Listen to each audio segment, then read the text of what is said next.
Welcome everyone, today's Monday, October 17, 2022, and this is a regular meeting of the City of Asbury Park Planning Board.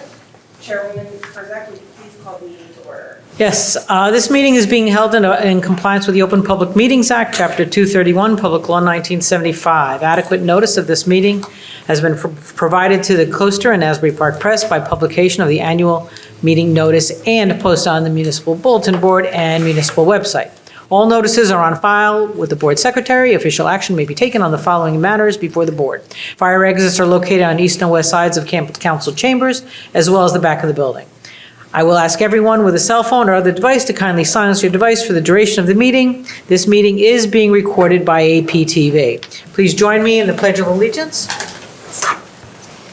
Pledge allegiance to the flag of the United States of America and to the republic for which it stands, one nation, under God, indivisible, with liberty and justice for all. I will now take roll call. Mayor John Moore. Here. Councilwoman Clayton. Here. James Bonanno. Here. Jim Henry. Here. Jennifer Sauer. Here. Alexis Taylor absent. Eric Galpo. Here. Daniel Shinameo. Here. Vice Chair Rick Lambert absent. And Chairwoman Margaret Kurzak. Here. All right, the first item on the agenda is the 2023 Planning Board meeting dates. We circulated a draft of the dates. Does anyone have any concerns about the dates that we're proposing? No? The only one that from what might be in question is the January 9th one, which is the first one. We're dependent on the reorg meeting of the council. That always has to happen before. That'll be January 1st. That'll be January 1st? So does that mean the 9th is okay? Yeah. Which is the first Monday? It is with me. Okay, so we're good to go. All right, so anybody have any concerns about any of the dates? Actually, we'll officially adopt this at the reorg meeting as part of all that, But that we we're need to okay. know where we're going and what direction. Right, because we've been asked by the person that creates the calendar to Sure. give her what we have by the 31st. Sure, So as far as we're concerned, we're okay. we're good. All right, we're good to go then. You feel free to share with the people you need to share it with. Okay, the next item on the agenda is that 700 to 704 Monroe and 500 Main Block. Not matter. I've spoken to Jeffrey Donner, the attorney for the applicant. They've requested the time to regroup. They're going to make some changes to their plans, change the signage around, and follow some of the suggestions in the planner's report. They're going to renotice for that meeting. Oh, so they are going to do a new notice? Yes, they are. All right, so over here it says that it's going to be carried to 11/21 700. without notice. No, I had a discussion with Jeff about his notices, and he Okay. and I both came to the I think you're conclusion. confusing 790 Monroe with the other application. I am terribly sorry. I'm thinking of 917 Third Avenue. 917 Third Avenue. Thank you. I'll take my meds sooner in the day than I am. Yeah. Okay, so. Sorry, Andy. So 700 and 704 Monroe, there's been a request for it to be carried by the applicant to November 21st, 2022. That is a normal meeting without new public notice. Can I get a motion to carry? So moved. Second. Okay. Mayor John Moore. Yes. Councilwoman Clayton. Yes. James Bonanno. Yes. Jim Henry. Yes. Jennifer Sauer. Yes. Eric Galpo. Yes. Daniel. Yes. And Barbara. Yes. Next item on the agenda is 917 Third Avenue. I won't repeat what I just said. It But, applies to that file, and the reason I said it to the first one, I have Jeff's name next to that application. I'm sorry.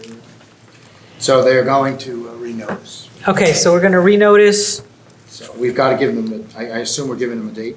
yes, 11/21. Same date, 11/21, 2022. That's fine. Okay? Okay. Got enough time for everybody to do what they need to do? Yes? Okay. All right, can I get a motion to carry this application to November 21st, 2022 with new public notice? So moved. Second? They're gonna do something. Okay. All right. And Mayor John Moore, Yes. Councilwoman Layton, Yes. James Bonanno, Yes. Jim Henry, Yes. Jennifer Sauter, Yes. Eric Galpo, Yes. Daniel Shinameo, Yes. and Chairwoman Barbara Herzog. Yes. And on that one, I did receive an email before the meeting indicating that they will renotice and that they'll extend any time within which we have to add, so. Excellent. And I forwarded that email on to Maria. Okay. All right, we have an application, Tall Brothers, Asbury Park, Urban Renewal, LLC, 407 Lake Avenue. At this point, I have to recuse myself. Mr. Henry will take on the duties for the rest of the meeting. On that file as well, Mr. Shinameo was not here for that September meeting. However, he can participate in the discussion this evening, but if it comes to a vote, he can. So we still have 6 eligible members. Mr. Karras? Thank you. If I may, Andrew Karras. on behalf of the Before you start, could I just ask everybody who speaks to speak into the microphones? We sometimes have a little difficulty hearing what everybody's saying. Thank you. I apologize. Good? 90 degrees. Gotta go away. Interesting. Okay. It has a thing, it was cutting my mouth. If I may, Andrew Karras, on behalf of the applicant, Toll Brothers, Asbury Park, Urban Renewal LLC. We're here for a continuation of a hearing with regard to an application for preliminary and final major site plan approval. Just to kind of sum up a little bit where we have been with this application, where we're going tonight. Property at issue is 407 Lake Ave, lot 3103, lot 1. It's a 2.44 acre site. As the board is aware, it's a vacant lot. For the most part, there's a parking lot that does occupy part of the property. The application that we have submitted and for which we are having hearings on is for 62 townhouse units in a number of buildings, 36 units and 36 four-story units rather, and 26 three-story units. Property, as the board again is aware, borders between Lake and Cookman and also Peck and Grant. It is in the waterfront redevelopment area immediately adjacent to the CBD redevelopment zone. With that being said, we will continue with the testimony. I believe at the last hearing, we had gone through pretty much all the testimony of Mr. Cruz, our engineer, from DSC Consultants. However, we did make certain revisions, taking into account the board's comments from the last hearing. We did make revisions to plans that we had submitted. So I do want to recall Mr. Cruz to go through the revisions that were done on those plans. Sir, please raise your right hand. Solemnly swear the testimony about giving this matter the truth, the whole truth, and nothing but the truth. I do. Please repeat your name for us and spell it again. Name is Jay Cruz, last name spelled Kruse. Professional engineer licensed in the state of New Jersey, current with ESC Consultants. Yes, and I'd like to swear in our staff. Please raise your right hand. You solemnly swear the testimony about giving this matter the truth, the whole truth, and nothing but the truth. I do. Please state your names for the record and your affiliation with the board. Donna Miller, board planner. Jason Fitchter, board engineer. Thank you. Mr. Karras? Thank you. Jay, last hearing we had, there were some comments that were made by the board with regard to some requested revisions, and we decided to take a look at that to see if we can accommodate those revisions. Am I correct? That is correct. And in turn, we had submitted a revised sheet with some of those revisions on there. Am I correct? Correct. What we're going to do is we're going to identify the revisions, and those are the ones that are up on the screen right now, correct? That is correct. Identify that as A3. Am I correct? That's the plan that you prepared? Yes, that is correct. And it has the last revision date of 9/29/2022. Am I correct? Correct. Let's go through the revisions that we made. Sure. Slide over a little bit. I'm going to Pull this. myself, so.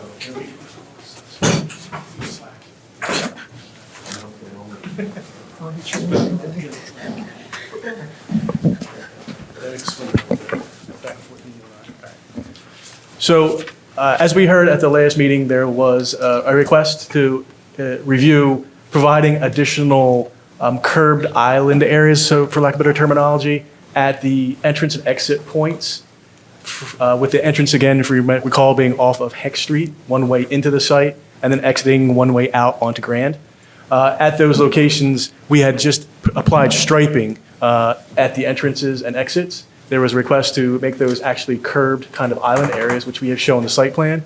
And what you're seeing here, just as a preview, is this is just the 2D geometry. There will be landscaping that will be discussed later on by our landscape architect that will be applied to these islands. I just wanted to make sure that I'm clear that there's more to it than just the curbing.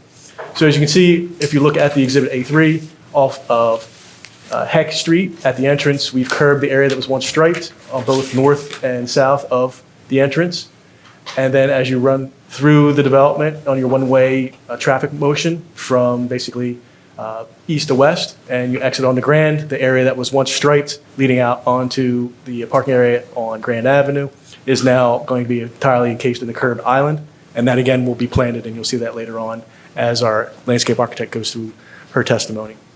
There was also discussion of trying to provide additional curb extension areas on Lake Avenue to shorten the crossing from basically Heck and Grand on over to Lake Avenue, to the opposite side, to the lake frontage. So we've also shown curb extensions out in those two areas as well, again, as a request to shorten up those pedestrian traffic areas going from Heck over towards the lake. So those are what you see on Exhibit A3 from a geometry perspective. Obviously, we'll also include for the bump outs on Lake Avenue, the appropriate ADA accessibility ramps and pathways. In terms of the impact on on-street parking with these bump outs, what is the? There is no impact. We've kept those areas to within areas that did not previously have parking, so there's no loss of parking. There's no adjustment to existing parking, other than the areas that we previously had striped are now curbed, and the curbed areas on Lake Avenue are in areas that weren't reserved for any parking. The plan that you have up there that we identified as A3 also reflects on there the narrowing of the driveways both into and out of the project, consistent with one-way directional vehicle. Correct. Correct? Correct. So that was one of the items that we were requested to review.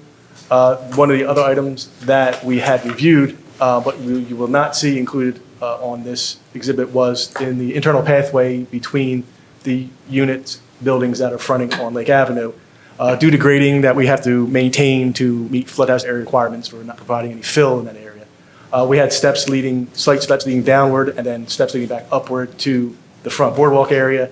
There was a request by the planner to look at if we can make that a consistent ramp for ease of access for any type of strollers with wheeled vehicles. Unfortunately, on the building that is closest to Grand and Lake Avenue, at the end you'll see the extension room for the sprinkler equipment. We have to have access to that, and providing an elevated walkway will kind of cut off access to that area. And the elevated walkway will also kind of separate those two grassed areas on each side.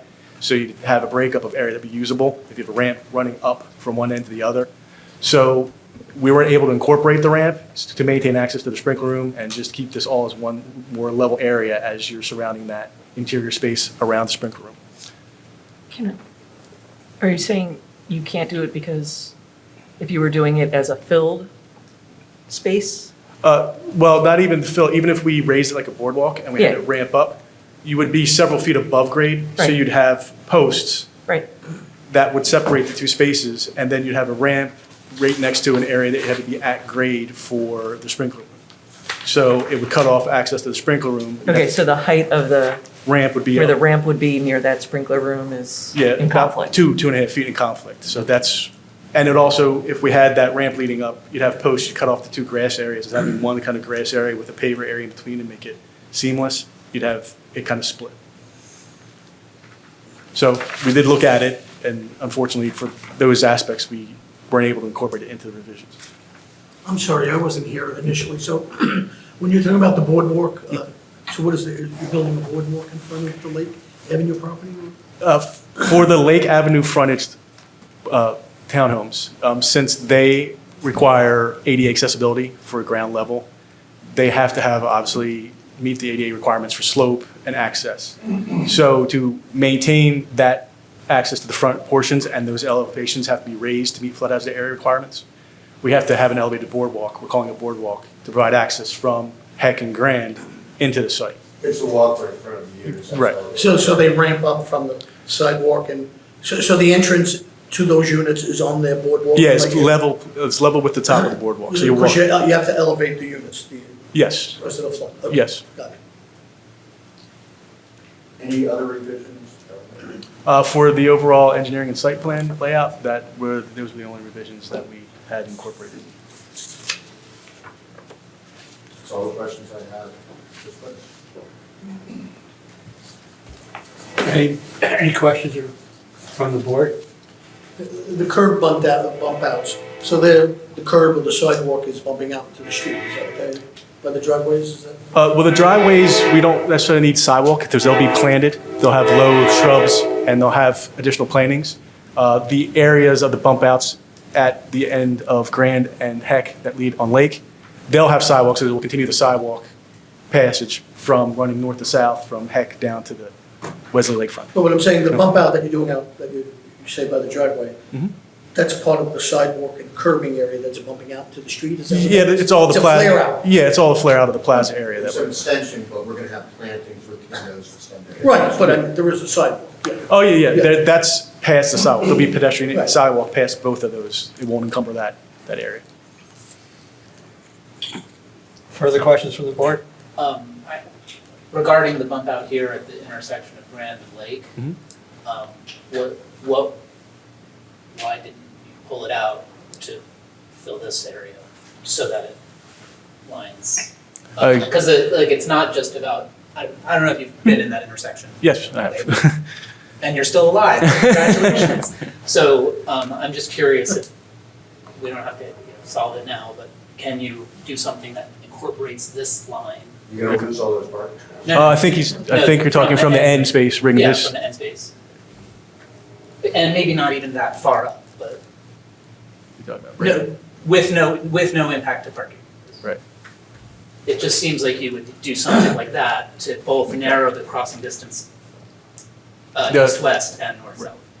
I mean, those are technically no parking areas anyhow, aren't They are, but they are, people just, they? No, I'm Right. saying if you put the bump outs here, because correct, there's yes. no parking here on each of the corners. Right. Yeah, On this, This does yes. not result in the loss of parking. Yes. In this area, that we can investigate that. Yeah. The one item I would want to just verify, I just went through it, is just check with the fire official and emergency service to make Yeah, sure yeah, that of there's course. turning coming around there, doesn't impact any vehicles. But other than that, that could be extended if, up to the last Yeah, parking stall we have especially striped. because it's across from the park, it really should just sort of feel as much a part of the.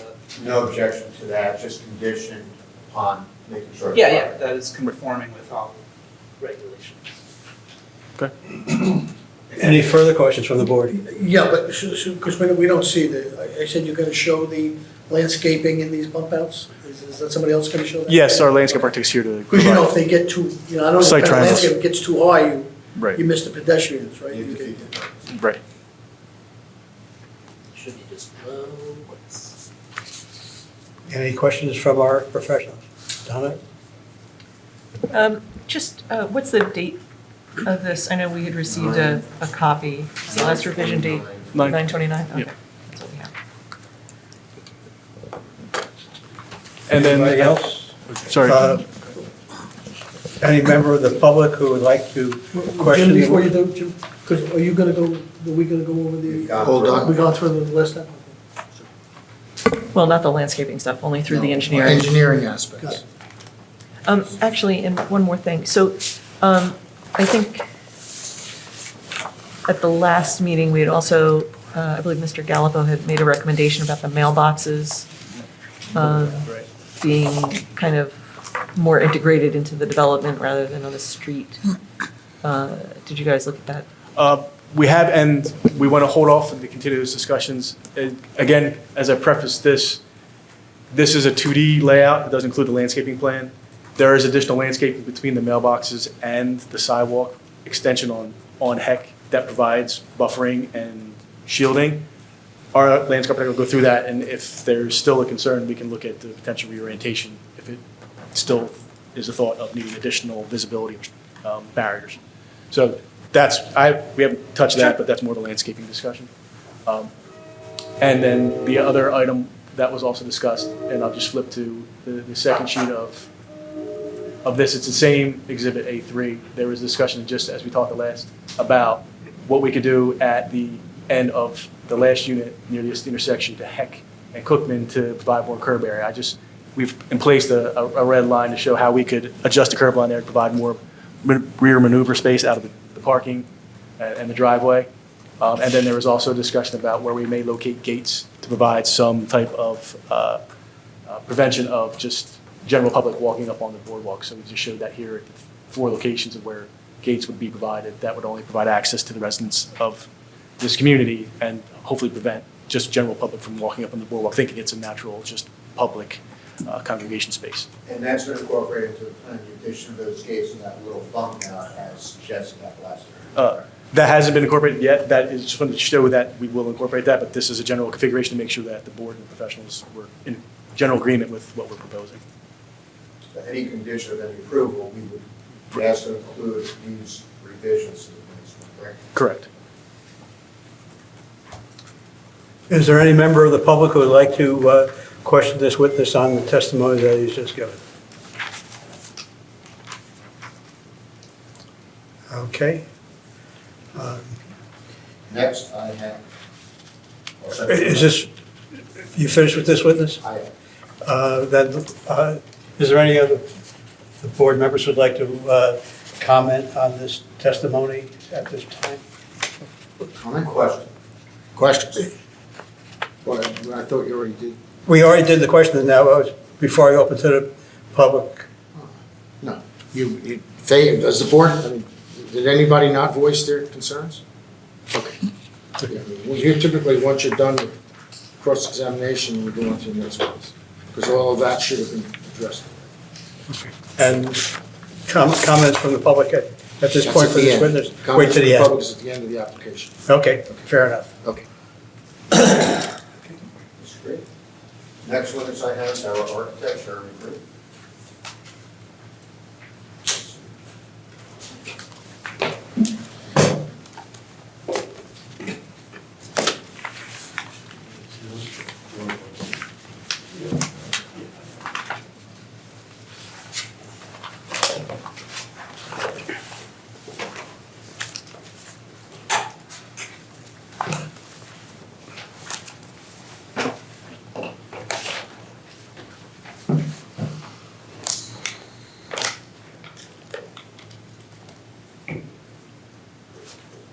Sir, please raise your right hand. Solemnly swear the testimony you're about to give in this matter be the truth, the whole truth, and nothing but the truth. I do. Please state your name for the record and spell it. It's Jeremy, Jeremy. Last name is Green with an E on the end. Thank you. Okay, Mr. Green, can you please give the board the benefit of your qualifications? Sure. I'm the division architect for the New Jersey Home Building Operations Group. I oversee all the work that's developed throughout the state. I have a Bachelor of Architecture from Syracuse University in 1994, initially registered in Pennsylvania in 2001, and by reciprocation in New Jersey in 2004. I've been with Toll Brothers over 12 years, and I've been in the residential, multifamily, mixed-use design, planning, and construction industry for about 30 years. And you testified before boards in the state of New Jersey on previous occasions, am I correct? Many, yes. And you've been qualified as an architect with regards to that testimony. That is correct. I can offer him as our architect. And your license is current, It is. and you oversaw these plans that are submitted? The preparation of the architectural package, yes. Yeah, the plans were Yes. prepared under your jurisdiction. Yes. I see no problem with accepting this. Mr. screen, we have up on the screen a set of plans, am I correct? That is correct. And what I'm going to do is I'm going to mark those as 8-4 for identification. And you're familiar with those plans, correct? I am. And you assisted in the preparation of those plans, am I correct? I am. And the last revision date on those plans, if I am correct, is September 23rd, 2022. That's correct. What I'd like for you to do is to go through those plans, go through the site, go through the plans, and go through how you came up with this architectural design and elements of the design that you came up with. Sure. Just to go back to the site plan that Mr. Cruz was discussing with the amendments that his group made, just to reorient everybody with the general site layout, which I'm sure you're wildly familiar with. The 4-story product, which I'm going to describe, lines up along Cookman Avenue between Grand and Heck. It is separated by the alleyway and one-way access into the site to the buildings that front on Lake, which we brought up earlier that they're accessed off of an elevated boardwalk along Lake. The units are accessed by stoops or steps along Cookman. And the ones on Lake are 3 stories, am I correct? Yes. And the stories that we have there, the 4 stories being on Cookman and 3 stories being on Lake Ave, are consistent with what's provided in the waterfront redevelopment plan, am I correct? That is correct. You're allowed 4 stories on Cookman and limited to 3 stories on Lake.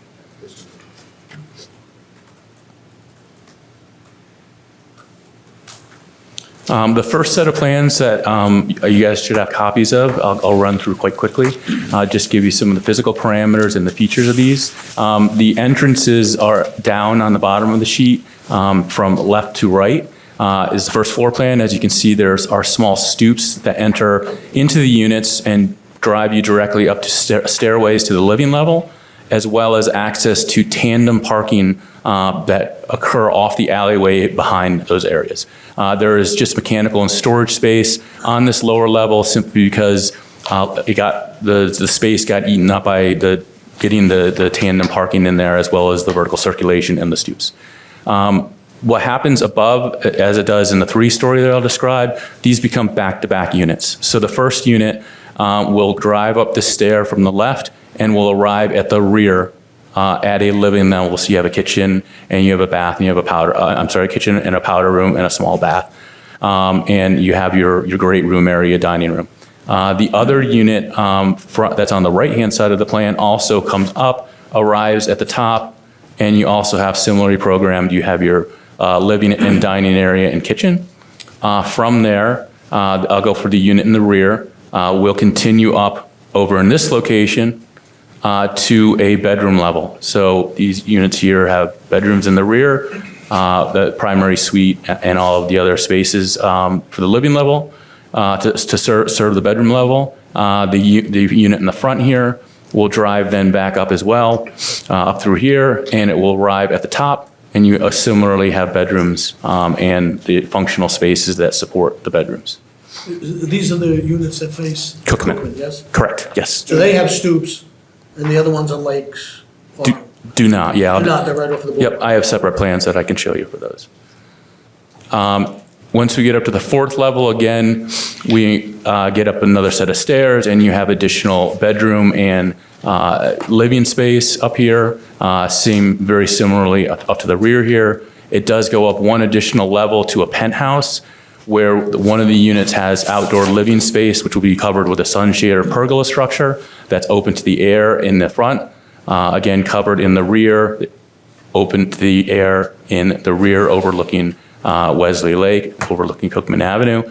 There is a privacy wall, and there is screening for the condensers that are part of the mechanical system for these units. There are no mechanical units or condensers on ground. So they're all elevated on the roof terraces, and they're accessed respectively through their own units, which is obviously important from a homeowner's maintenance perspective. Are those mechanical units visible from the street? They are not. They're actually on what would be a 5th level. So they're quite elevated off the street. What I want to do is, if you can go to page 1 for a second, I just want you to identify what the exact side of the garage. Sure. They're located in the small alcove that's created by the steps that take you up from the drop slab. So there's an area that you can tuck the trash recycling, mount a bike on a wall back through here and still be able to effectively park 2 cars in a tandem situation. So the homeowners, these are gonna be condos? Correct. So they put out their own garbage? How do We'll they- get this testimony first. I believe so, but they'll be clarified later on.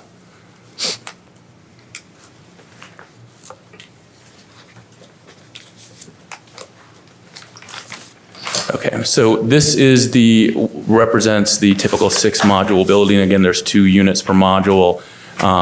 And so this, again, represents the heights, the general locations of the stoops along Cookman Avenue. One of the things that we'll get to in the planner's report, a move that we made after discussion with the TRC was to address the ends of the buildings that face Cookman and Heck. So what we did in one of our revision cycles are the stoops that march along here actually turn and are accessed off of off of Grand and off of Heck. So that's consistent from either end. As you can see, there's a series of just terraces and that sort of thing. There are some engaged balconies, which again were brought up in the planner's report. And you can see the roof terrace level up here at the 5th level. So that was the point brought out that they wanted the end units to have their entrances facing Grand Avenue, was that? Yeah, the effort was to give those ends that face the park, Kennedy Park, and Heck in an adjacent property, a little more, fenestration and interest as it addresses the ends. So their entrances are on Grand, or? Yeah, I have a slide that I'll show you here. Again, this is just another representation of one of the other buildings. This is the rear of the alleyway. You can see there's some bays and projections. Again, the roof terraces that do look out over the 3-story product and will give you, most likely give you ocean views. Again, another representation here is just this package is full. So here's what I was describing. This is the situation. This is page 9. Page 9, yes, of 11. This shows that we did turn the entrance and the engaged balcony feature. We turned that to the side. We also added a direct entry off of the garage. And we also, in this iteration, increased the fenestration and glazing ratio. Isn't quite there, and we'll address that later, simply due to the way the plan lays out. But here again, we feel that we brought the materials around the side and as effectively as possible made this an interesting elevation that you're going to see as you come down Cookman Avenue towards the waterfront. Again, this elevation here is just representative of what would happen in between the buildings. So again, that's more utilitarian because it has the sprinkler shed, which is required for the fire suppression system. And it does, again, wrap the materials around the side. If I can go to the other end of the, again, these are a couple other representations of just the areas between the buildings. But if I go down to the Heck Street elevation, again, you can see we made the same gesture here on Cookman, where we turned the access point to that end unit here and gave them a garage entrance here. Obviously, with the grade sloping down a little bit, that's going to be in a drop slab situation. And you had on both sides of the Heck end, when you had added fenestration from what previous renditions of the buildings had, correct? That is correct, yes. And this is the extent, am I correct, the extent that you can add fenestration because of limitations of the layout of the units, this is what we're able to do, am I correct? Yes, we're compliant with the void to solid ratio, which is noted in the planner's report. But when we had these plans submitted for the last application, the one that we did not hear the architecture, or the last hearing that we did not hear an architectural testimony at, we were down in the 7 to 8% range. So we went back to the designer, our team went back to the designers and said, hey, where can we put additional fenestration, windows and doors to make that elevation a little busier, a little richer? And we were able to get the numbers up above 10%. It was quite an effort, but I'm pretty satisfied with where we got to, moving it from like in the 7.8 or 8%, being able to add 2 or 3% to the glazing ratio. So again, on this sheet, we do show both those calculations for solid to void ratio and the fenestration ratio. And to the extent that it doesn't apply to design requirements in the waterfront redevelopment plan, a design waivers requested, am I correct? Yes, it will be, yes. And this is just a cutaway showing just all the floor-to-floor relationships, eliciting the compliance with the ordinance for height. I will then go to the three-story product, which is on Lake. We're going to mark that as A5. That is A5, correct. And again, that is dated September 23rd, 2022, for consistency's sake. This building acts a little bit differently, naturally by the nature of it being a three-story product with roof terraces, as well as it being accessed off the boardwalk, which Mr. Cruz mentioned, is necessary because of the New Jersey Uniform Construction Code requires when you have habitable or livable space on the lower level, it does need to have accessible features such as a cooking area. That's why you'll notice it has a full bath. It needs to be compliant. In a sense, it's a visitable situation that has accessibility, zero entrance. So much like the way the other product is put together, the four-story product, you do have two entry stoops. Again, these don't have steps up to them, but they do have identifiable stoops. The unit on the left-hand side, which we label Unit A, you come into a living dining area and kitchen. It also accesses a garage off the back here, and the bike and the trash recycling and potential bike storage is actually placed in these divots between the two. We have the benefit of these being wider, at 28 feet, so these are extra wide garages to be able to get those spaces in and get the steps up into the unit. The unit to the right, which is Unit B, simply comes into a situation where you go up to a landing and continue upstairs, or you go back down to steps that lead you out to your garage. Again, these have one parking space, one garage space internally.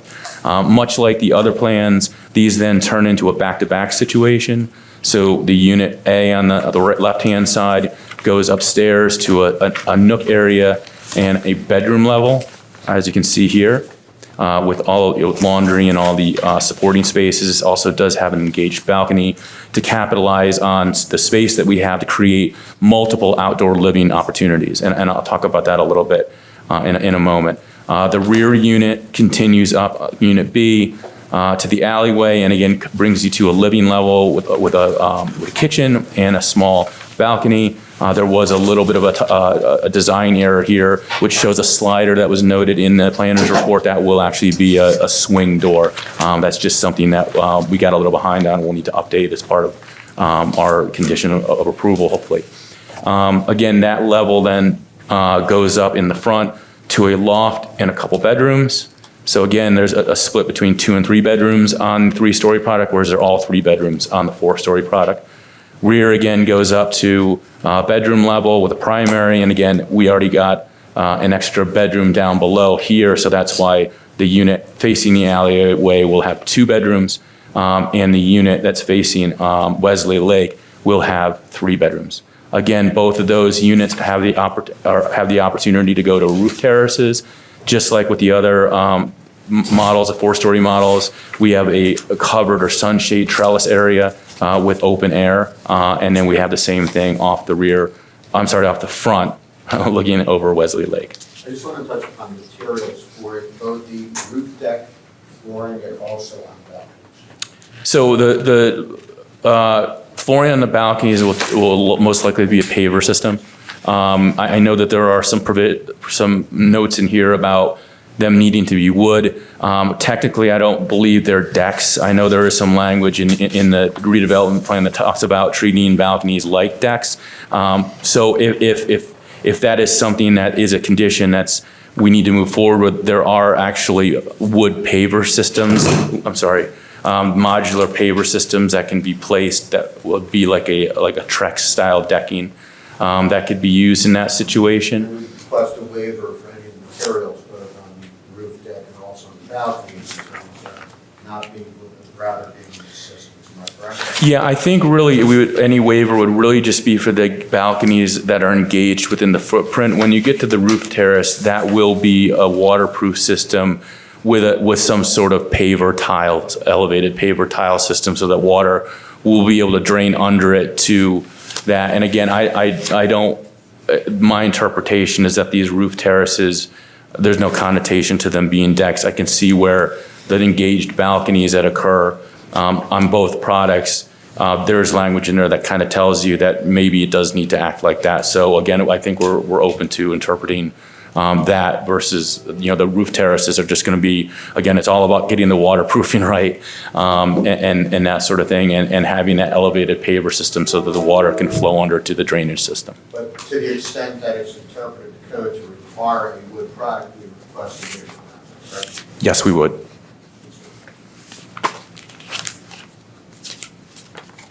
There's just some additional plans in there that illustrate some other conditions that we have that I don't feel that there's any need to go over. So I'll jump right into the elevations.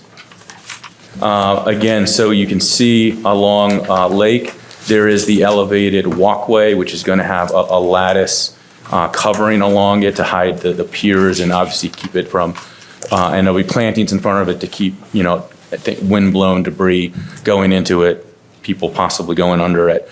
So at Grand, as was noted earlier by gentleman right here, this area ramps up to the end of the building, and you see this series of different access points along here. Again, here's one of the engaged balcony areas that's some are open to the air and some are covered. Our ratio of solid to void meets the redevelopment requirements. And this is just showing the other building down closer to Heck Street. These are the rears, very similar to what you saw. They do have engaged balconies off the rear as well to provide additional outdoor living space. And again, just the other building module.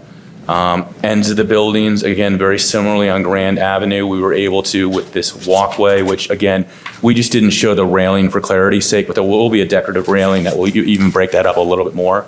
Just didn't show it here because it was probably going to take away from showing the fact that we have a door to the garage, and we have turned that entry so that it slides right off of the top of there, and then these obviously are the steps that go down to Grand.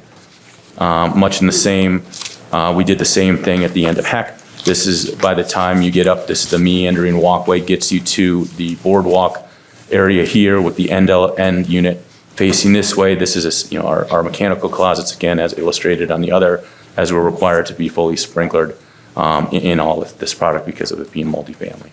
That also sets forth the calculations for the fenestration on the sides of the buildings. Yes, so if you see, I'll go back to the one on Grand, we got it right to 10%. Again, at the solid to void ratio and everything is good.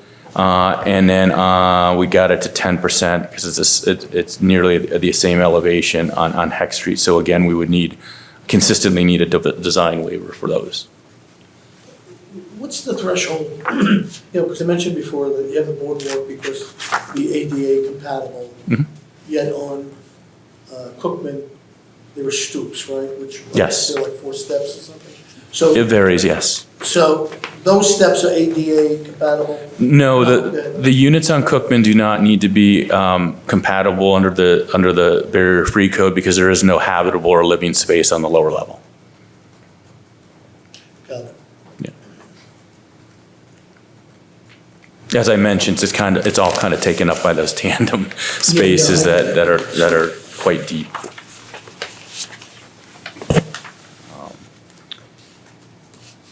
I'll go to, if nothing else on that, I'll go to Exhibit AA6, which is dated 3/17/2022. This was actually prepared for the meeting, I believe, was the one that I missed when I was on leave with the mayor. So this is just a representative color scheme. As you can see, the different materials are called out. I'll go from the base up. We have a cast concrete decorative steps. We have cementitious panels in a couple different colors. That's kind of the base of the building. We go into cementitious panels that are part of our bay system. Again, we have 2 different colors with a background color, so it's a 3-tone system. We got a little playful with some of the front door colors. We thought that brought a little bit of the coastal character to it. We also have cementitious lap siding at the 3rd level, and we go into a vertical board and batten style at the terrace levels up here. And as you can see, there's a mix of different railing types, an open rail system, horizontal railing system, actual materials obviously to be determined. And then when we get to the terrace levels at the roof decks, you can see our sunshades, and we go into like a glass panel, so it gives you maximum visibility, both front and rear of the building. So this is the 4-story product. And then we have a representation of the 3-story product. Again, this has a little bit of different look to it. One of the reasons we varied the look between the buildings was so that it didn't look like a huge development, that there was a variety between the 4-story product and the 3-story product. So you can see along the walkway, we addressed that with more of a lap base, some different colors. And the scheme is generally a little lighter, as it's sort of addressing Wesley Lake, as opposed to being a little more of an urban address, obviously on Cookman, which is an extension of the downtown area back to the west. So again, we have a combination of horizontal siding, cementitious panels, and vertical board and batten siding, and a combination of horizontal rail and glass infill rail in a couple of different locations. Just give me 1 second. Do you have the depictions of the alley facing facades? I have those. We just showed those in the black and white packages, but we did not do those in color. They would be consistent with the same colors. Are they matching the fronts? They're a little bit different. They're obviously not as fenestrated because they are facing the alleyways, but it is consistent with the materials. There's no change in materials from the front, sides, and rears. I'll go to. So sorry. Could you, yes. The one that you just flipped back and forth a few times, but the Cookman side that shows the door colors that you just flipped back. Can you just show that one more time? I'm sorry. The other one on there you go. That's one. So those colors there, the door colors will be like in a pattern, like rotated through. Yes. The door colors? Yeah, the splashy, sensational sand and seaweed washed glass. We love the names. Somebody gets paid to make those names. Sorry. No worries. So on the Cookman side, and then on the lake side, it's the more. Yeah, on the lake side, we felt like it was the blue and being a little more consistent with the lighter scheme. Here again, this is a 2-tone as opposed to the 3-tone. Certainly up to interpretation and input with the color schemes. So what are those two colors? Is that Arctic white and stone? Yes, and the stone gray. So we have black windows. The skylight is the glazing, black metal railings, and we have the indigo batik For the doors? for the doors, yes. If we can, I'll get to A7. A7 it starts our series of rendering, which is A7, A8, A9, and A10, which are 3D color rendering streetscapes. So I'll go to A7. This is the view. And if you could orient yourself, there's actually a viewfinder or view marker of where the image is taken from, the model is taken from. So this one is looking back towards the west, coming down Cookman to the corner of Heck. So it shows the 4-story building. As you can see down here, we would have the landscaping, which we'll be talking about later on, the materials that wrap around and give you a 360-degree look that were consistent and not neglecting the sides and rear elevations from a material perspective. The end units that have the stoops up to them with railing, some engaged balconies that I spoke of earlier that would have the paver system on them. And as you can see going down the street, a series of different, again, I like to use the word playful colors. And then you can see the first separation here is between these two buildings. So I'll go to the next one. Before you do, I just Sure. want to touch upon the windows. The types of windows that are being utilized and any sills that we have, when we first go through that. Sure. All the windows that we have are either fixed or casement windows. There are no awnings or slider type windows. If it's represented anywhere on the black and white plans, that is just an oversight and will be corrected as we develop the plans beyond the conceptual architecture. The windows themselves are a fin-mounted nail system, but they would have built-up trim to give them some depth to them. So these trim pieces would pack out beyond the AZAC, different types of AZAC panels would give you that little relief. And then we do have window sills that would, again, as you can kind of see on this location, that do project even further out to give it a third level of depth. Devil's in the details. Obviously, there's a lot to work out on a complicated project like this. But as far as representation that our renderer was able to put together, we think this is a pretty accurate depiction of what the end product will be. So they're casement windows, they'll open out? Yeah, they'll actually open in. Open in. Yeah. And the railings or balconies that we have on the top floor below the roof level, Here. you have, what types of doors do you have? Those are going to be, there'll be a fixed panel with a swing door.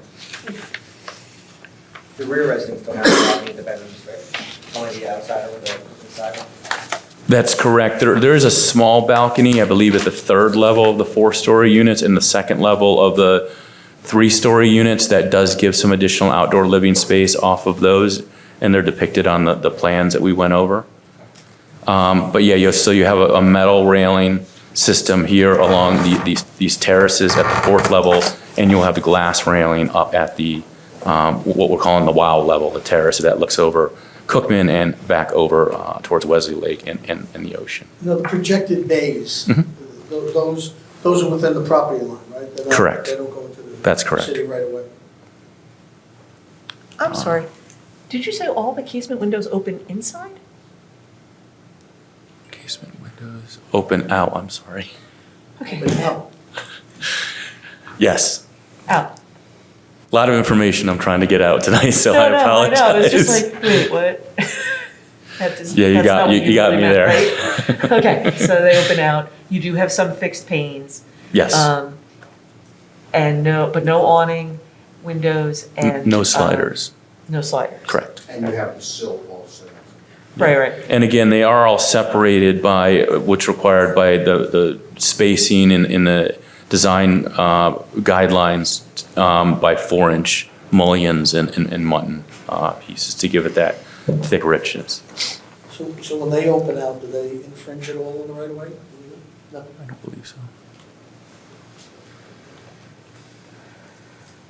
I'll move. Oh, wait, I'm sorry. Can you go back to that image? Yep.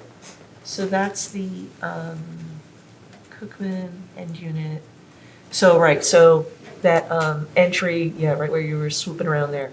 So you've got the railing going off to the side. So there's still an opening on the Cookman facade, but the actual steps leading up to the entrance are on the side. Yep, there'd be a railing here, obviously for Right. fall protection, but the actual, But you still have that openness and Yep. that sort of right where these people are like hiding it, corner, yeah. unfortunately. little post. Okay. No, I like it. I mean, I know it was difficult to increase the fenestration on the side facades and, Sure. without it being too busy, because, windows for the sake of windows are not helpful either. Yeah, and you can actually, I think you can kind of see as you turn the corner that Yeah. they do have the projections to give the depth. Again, it's a little harder to see when it's on the oblique here. I'm sorry, on more of the flat, but on the oblique, you do see the window sills and the surrounds, which again provides that depth. But they're different windows than the ones on the front facade. There are a variety of fixed encasement windows depending on the functional space that it serves. Like if it's in like a stairway, it would be like a fixed window, obviously, because you wouldn't need it operable if it's on a So living. like the one that's on the side there, like almost where your mouse is, next to right after the corner on the 3rd floor. Yeah, right. So is that in the same room as that front window is? I believe so, yes. But it's not the same size window? No, it's a different window because it doesn't have the fixed panel below it. I'll go to Exhibit A8. And again, all these exhibits are dated October 12th, 2022 in the corner, hot off the presses. Just got them recently. This depicts the shot. Again, here's your orientation of where the view is taken from. This shows you the corner next to Kennedy Park off of Grand and Cookman looking the opposite direction. So again, you see this building here, and you see that section, the little greenway between the two buildings here. So we were able to cover a majority of the streetscape in both these renderings. Again, you see the alternating bay colors. You see the different materials that we come from our heavier base to our lap to our vertical. Again, consistent railing materials at both the fourth and fifth levels. And again, as you can see here, and of course this is hidden by a car, there's your walkway up to off of Grand. Again, it's providing generous landscaping along here to soften that. And you also can see down here, there'll be a canopy with a light going into a man door or a person door that goes into the garages here. The stoops on this corner are actually less steps. There are more steps as you get down towards Heck as the grade falls away a tiny bit. So again, the variation of the door colors, the stoops with the landscaping out in front of it, just gives an opportunity to soften that and give it, we feel, is a nice pedestrian feel to it. Again, it's still elevated and a little defensible in an urban condition, but it still, I believe, is something that's going to be nice, very nice for people to enjoy walking along. So that corner where you have the turn, the corner entrance, Yes, that's to one of the units, right? that's correct. And then just going down, that blue door is to the Other other unit. unit? Yep. Jason. Yeah. Yeah, so one is the front and one is the rear, right? Yeah, I mean, the door's in the same location. You just access your stoop, your steps from either Heck or Grand in that situation. Just so you still had that door facing, because the way the plans were laid out, we wanted economy optimization with the way the plans were laid out. The next rendering that I'll show is Heck and Lake. So this is, again, spinning back around with your back to Wesley Lake. And looking at the walkway that was described earlier, there would be the mail kiosks, the landscaping that goes along, the elevated boardwalk that ties the building together, based upon the accessibility and getting it lifted up off because of the grade differential as this drops away to the low point at the corner here of Lake and Heck. Again, this actually gives you a chance to see what the rears of the other buildings look like. So again, they're consistent with the materials. You're going to have these gorgeous roof decks, terraces that are going to get, I mean, these people on the end here are going to have just absolutely stunning views of the downtown area, of the oceanfront area and of Wesley Lake. Also, these units obviously all have terraces off the back and terraces off the alley. Some engaged in some open balcony areas here as well to provide additional outdoor living. We really look at outdoor living in a number of different ways. You have your public outdoor living, you have your gathering spaces. In this case, it's really your boardwalk is your outdoor, your public outdoor living. You have your outdoor living that occurs, even at your front stoop. That to me is a place that you could connotate to outdoor living. And then you have opportunities within the living levels and the bedroom levels to have engaged in open balconies, which are obviously quite common shore elements architecturally. And then, the bank is these roof terraces for both. Both product obviously have that opportunity for roof terraces, both fronting Wesley Lake and the alleyway. The boardwalk in front of these units is not for those homeowners to put, they have use of that just for ingress and egress, not to put furniture and stuff? That's correct. That's the intent. And the final rendering is looking from, which is A10. Again, we just looked at A9. This is A10, is the view directly down from Kennedy Park, or catty corner of Kennedy Park, showing as this slopes down to this location, shows the curb flare. And we have obviously we're gonna landscape this, have our street furniture, light posts, and then again, you can see where this walkway comes up from the alleyway that connects, the project down the spine. And again, just the similar materials consistently along here. Again, the idea was to have a little bit of darker, edgier look along Cookman and really lighten the look up on the Wesley Lake side. And I believe that's the conclusion of the exhibits. Before I get to the reports, are there any questions from the board with regard to the testimony? Well, I've got a question. The master plan requires that these buildings be compatible with the neighborhood and in design and in color. Describe how that happens. If I may first, it's not the master plan, it's the waterfront redevelopment plan that has design requirements. Well, both of them do then. But it's a waterfront redevelopment plan that controls this site. Okay. But it is in both of the plans. So I'd like to know how this particular project ties into the neighborhood and how it picks up the character of the neighborhood and carries it through into this plan. Sure.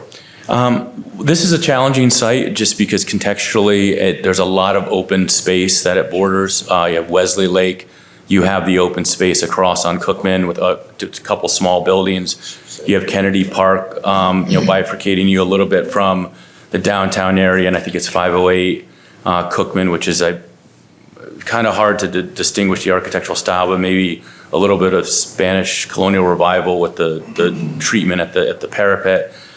There's a real variety of buildings coming down Cookman Avenue, which again is sort of that, the activation of as you get to this. And we felt like, one of the things that's in the redevelopment plan is to, supporting regional architectural vernacular of the Jersey Shore in a contemporary way. So we kind of interpreted this with modern materials, which are, consistent with shore architecture, which is the cementitious siding. And we just felt like the scale and the character, along with the modern materials and the coastal, I think it's a kind of a playful coastal approach to it with the different color schemes, may not directly address maybe the major intents, but we believe that it effectively, it shows a modern and contemporary interpretation of coastal architecture. So your interpretation is the design that you incorporated into this project is consistent with what you see within the area surrounding this property and also consistent with the waterfront redevelopment? I do, and again, there's a lot of eclectic architecture in this immediate area, and to necessarily replicate one of them to say, we're doing something that, modernizes a certain building or a certain style, seemed a little disingenuous as an approach. So we felt like coming up with something that we felt was just something different that I don't think you see in this immediate area would certainly complement the variety of the different types of architectural styles that you see in the area. And as far as the windows go, the waterfront redevelopment plan, as I recall, specifies certain types of windows. How does this project pick up that requirement? We're going to go through the reports and we'll hit that testimony as we go through the reports. Okay. But the redevelopment area plan also specified at least half of this site should have had ground floor retail. So it's like suggesting that this is meeting that intent is not there. And there were many comments from the TRC suggesting that the density of the site, the unit type, the unit mix, the orientation of the buildings, those were all never changed.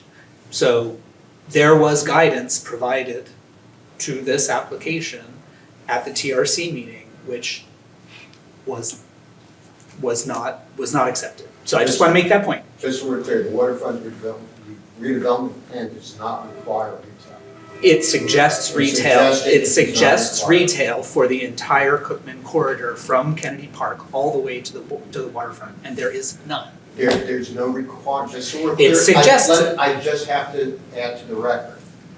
Just so we're clear, though, there's no requirement under the waterfront redevelopment plan that this site has retail. There is a suggestion that it should have retail, and we provided that guidance to you at the TRC that there should be consideration for if not retail, higher density on the site, which there is about a third less density than anticipated for this site, right? It's 90-something units were anticipated and you're doing 60-something. We asked you to orient the buildings towards the open spaces. That didn't happen. Or at least try to orient some portion of the building to the open spaces. So there is this approach where you have laid out a perfectly nice looking building, a little lacking in color in my opinion, but there are so many ways in which it doesn't really address a lot of the portions of the waterfront redevelopment plan. I just want to make that point, that you were provided guidance that you've decided to plow forward. One thing I do have to put on the record, we did go before the TRC as required under the waterfront redevelopment plan. We then went to the mayor and council as required, who serves as the redevelopment agency. Understood. They made a determination that what we presented to them, this plan, is consistent with the waterfront redevelopment. In order to get before the planning board as a redevelopment agency, they have to make that determination. So the project as being presented here has already gone before the redevelopment agency under the waterfront redevelopment plan and been determined consistent with the waterfront redevelopment. Unfortunately, I just think this site is going to further divide or disconnect our vibrant downtown from our vibrant waterfront. And while the buildings themselves may look nice, I don't agree that they will do anything to activate the pedestrian environment around them, nor do they do very much to engage the street or the open spaces around them. They're perfectly nice looking buildings. If I may add some color to that, I was on the committee to amend the waterfront redevelopment plan, and I was the one that suggested that, like we do in New York, on certain corridors where you want, that there be a requirement for a minimum amount of ground floor retail along certain corridors in Cookman. And I pointed out one of the problems was what we got with Wesley Grove, is you got a disconnect. People walk down Cookman looking at stores or restaurants, and then they meet blank walls going to the beach. So, that's the color on it. It was never approved because Asbury Partners had, the okay to say whether you amend the plan. It's not just up to the city. I have a comment, not a question, and it's about the color. I like the front on Cookman. I think it could be, the problem I found with Wesley Grove is it was monolithic in terms of, not breaking up. You just had this long wall. I must say, if you bring back your Lake Avenue, and especially the one where you could see the rear of the Cookman buildings, I think you run into the same problem. I understand how you wanted to have a lighter color, more beachy on Lake Avenue, but it looks like big white building to me, or pale gray building. And now I see the rear of the Cookman, and it looks, similar to the ones on the fronts on Lake Avenue. And I really think it's just too much of the same. It's just like a big structure. I feel like, I'm looking into the, looking from the top into the Pentagon there. That's my comments. And I'd also like to make a comment. When the redevelopment agency submitted this to the planning board, it was with a conceptual approval, and that's all it was. It was just a concept. The details were not approved by the mayor and council acting as the redevelopment agency. It was just a concept that was approved. Now, but when they say under the redevelopment laws, all right, the way the laws were enacted back in 2002, whatever it was, when you have a redevelopment agency, your job is to make sure that you're consistent, and I understand that it's a concept plan, but that concept plan has to be consistent with the waterfront redevelopment plan, otherwise you don't proceed forward. So they made a determination that what is being presented is consistent with that waterfront redevelopment plan. They just didn't say, okay, it's a concept, go before the planning board. That's not their function. Their function is to look at the plan and to make sure that it is consistent with that waterfront redevelopment plan before it goes to the planning board.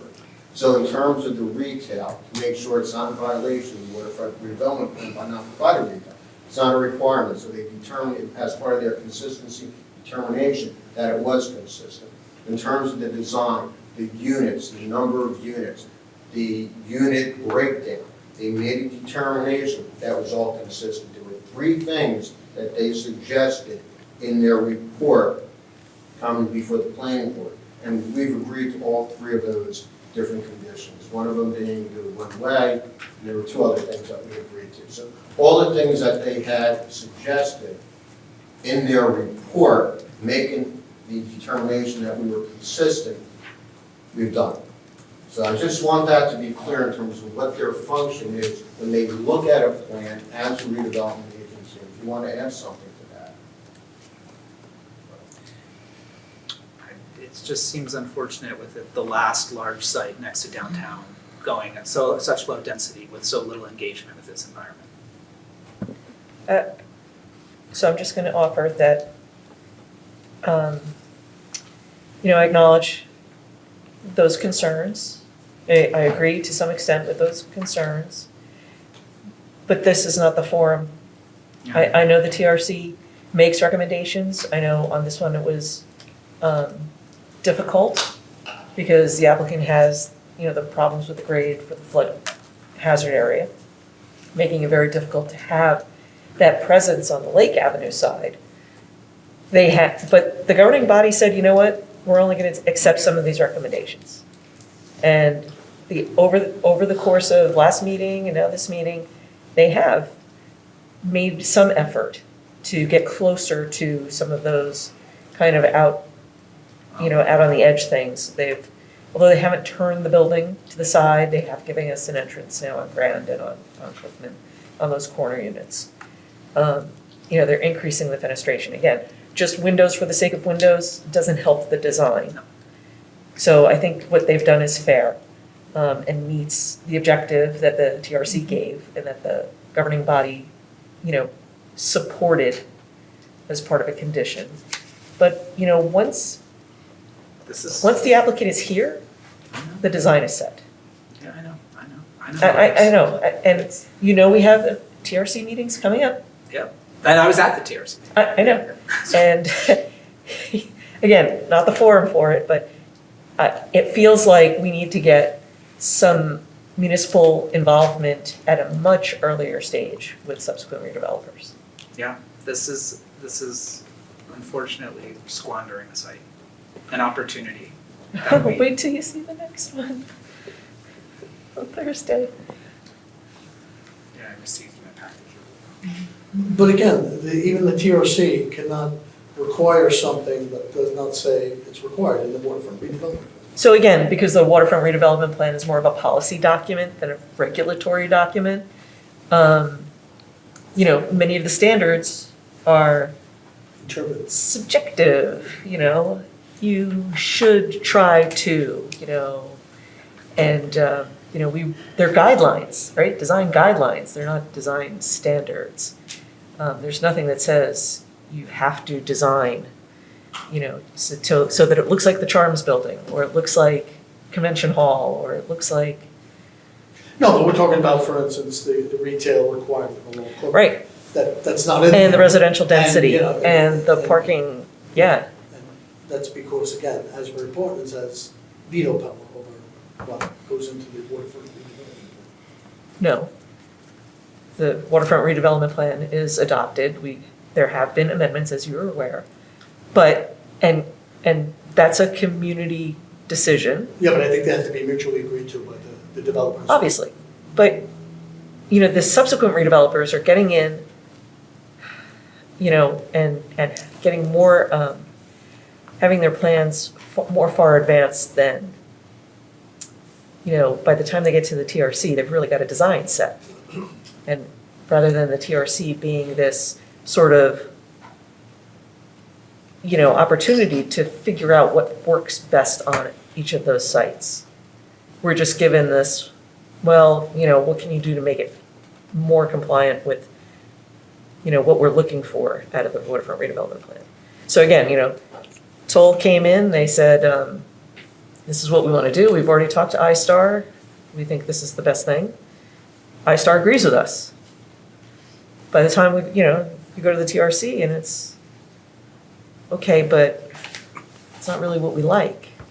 It's already kind of too late. So here we are at the planning board, and the applicant has a redevelopment agreement, correct? That is correct. For this development. Subsequent redevelopment. Subsequent redevelopment, which envisions this layout and this product, housing type.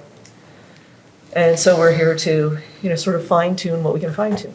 And so they've, like I said, they've given us some of those entrances on Grand and Heck on the corners of the buildings, which helps. And really wish we could have better, mobility through the site, access through the site. And they've given us, again, I just went through and looked at the actual TRC conditions that were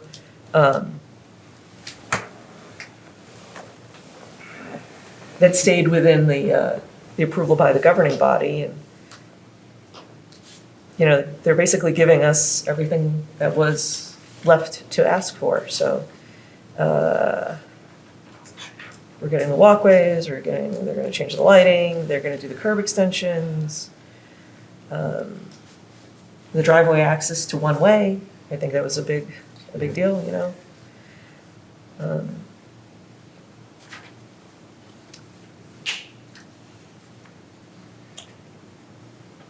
I have a further question. I don't know if Mr. Green is the person who could answer this, but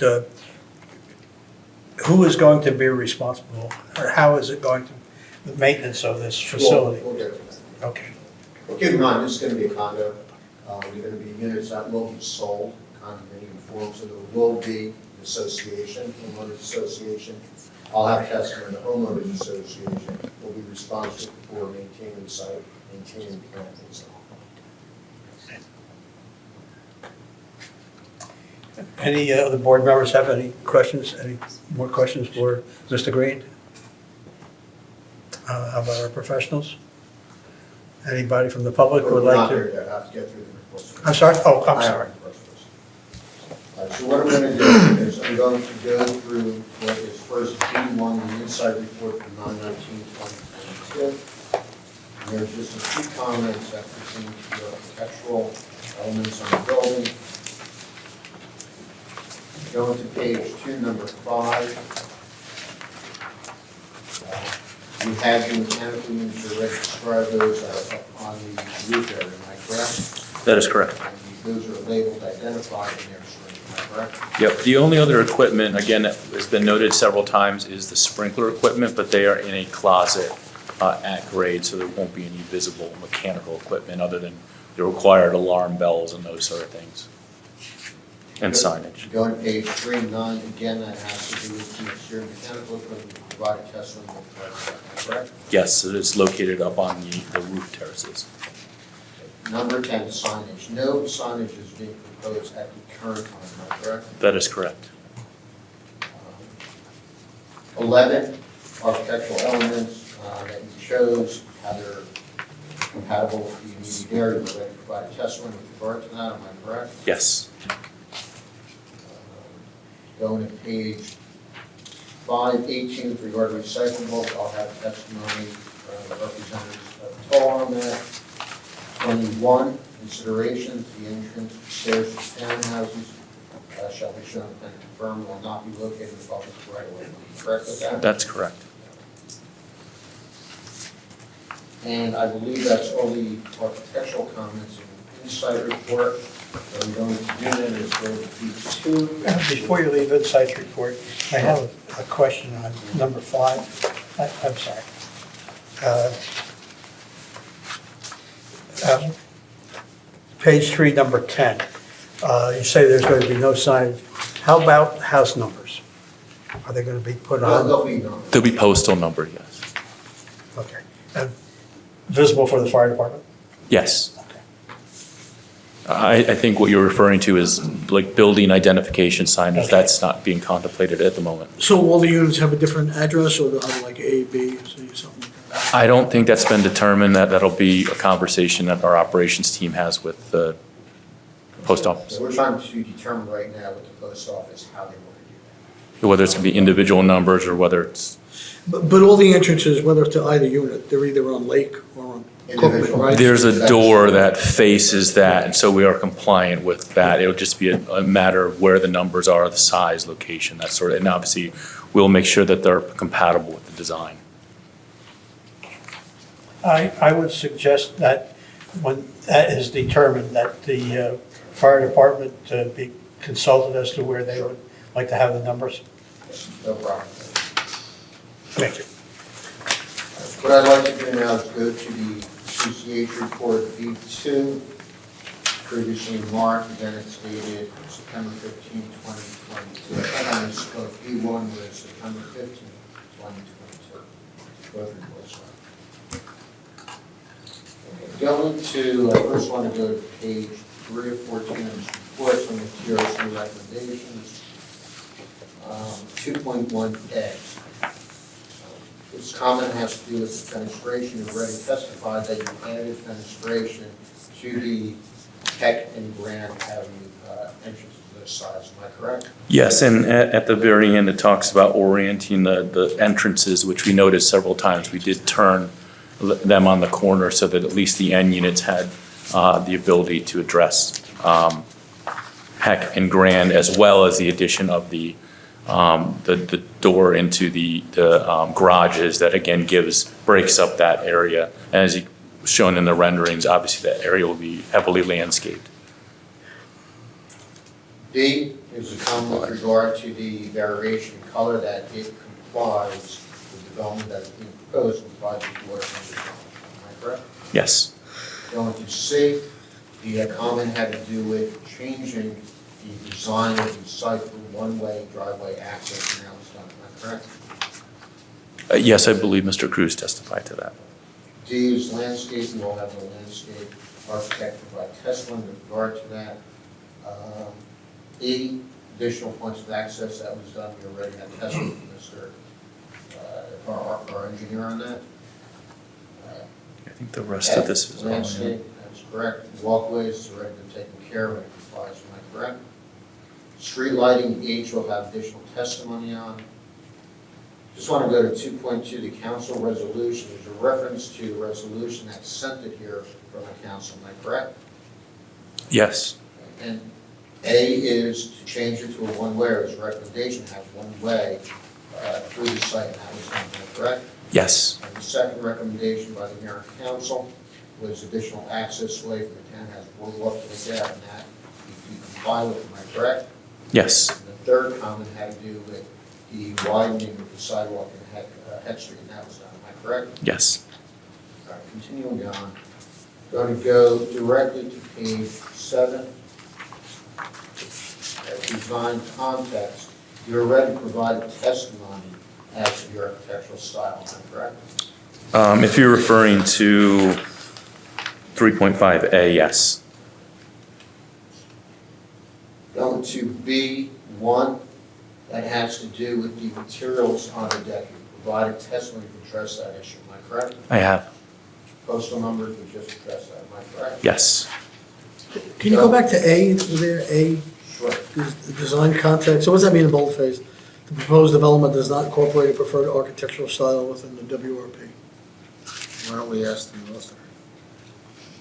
Yes, they said no, right? Is that what it means? No, what it means, that she wrote it, so let's. Right, so if you go back up to 3.5, that's sort of the recap of the design guidelines in the plan, that basically we want Mediterranean revival, arts and crafts, and certain types of modern styles of architectural design. What they've proposed is not, neatly categorized in one of those styles. It's contemporary. Continuing on. Go to page 8.3. Number 3, the opening configuration. You've already provided testimony with regard to the windows that are operable and non-operable. Am I correct? That is correct, and I also spoke about the windows being thin-mounted, but they're having trim that will give it that depth as well as a sill, and that there will be a 4-inch post separating all window units. Are those 4-inch, the trim pieces? Yes. Okay, great. So we are in compliance, correct? I believe so, yes. For doors, sliding doors, you already indicated that the doors are not sliding, they're hinged doors, am I correct? Yeah, and again, any oversight on our part, obviously there's a lot of material that we put together for this presentation, that they will be changed to hinged side doors. Building articulation, there is building articulation within the site, am I correct? Yes, certainly with the bays and the projections, the setbacks to the terraces, the balconies. Building parts with regard to the ratios, what the solid you provided that information, you've gone through that, am I correct? Yes, for number 6, we are compliant. And with regard to the fenestration, number 7, we've already provided testimony and request for a waiver with regard to the sides on Grand and Cat, am I correct? Yes, and we're proposing to provide a minimum of 10% as opposed to 20%. Building parts, the balconies, you've already gone through where the balconies are located and how they're articulated throughout the buildings, am I correct? That is correct. With regard to building parts 10, sliding or awning windows, you've already addressed that, correct? Yep, there will be no sliding or awning windows. And window sills have been provided, number 10, am I correct? Yes. Continuing on, But they're just like a picture frame, they don't actually extend out. Like They actually, they project out, they don't extend. Wider than the window. Wider, yeah. Okay. So again, there'll be the picture frame and then the mullions that come out, a certain depth, inch and a quarter, in that cementitious material, and then there'll be another one added to the sill to give it a further depth. Yeah, the full requirement under this is that they should extend 2 inches outside the width of the window. So you're not doing that. We are not, That gets to be a tricky detail because then you get area behind it and. Right, and you don't have that style of architecture happening Correct. on your windows. Yeah. So is that a suggestion or a requirement? Again, it's a design guideline. What does that mean? It's either shall, should, or may. It's kind of a, we'd like you to. Why do we have these things? the building design, we've gone through all the design elements in the building, am I correct? We have. Site design, that was engineering, landscape and lighting, we'll have landscape architect provide testimony, continue to page 13, mechanical equipment, you've already addressed that, am I correct? You got ahead of me here. Which number? 7.3, mechanical equipment, page 15. Right, that was Yes. the sprinkler rooms and the. Right, and we also, if I can just go back to 7.1, we did identify the areas for refuse and recycling within the dwelling units, as well as we did talk about, I don't know whether Mr. Cruz has talked about it, he probably did because he's extremely thorough, but the utilities will be located on the ends of the buildings and screened, depending, again, they're up to the utility companies for us to place those in the correct locations for proper access. We provided testimony. Okay. I believe that covers everything in the reports, and that concludes my testimony. Architect's So testimony. that's for him, but the recycling you're gonna handle, which is in the report with somebody else. We have additional testimony, correct? This witness. Any of the board members have further questions for this witness?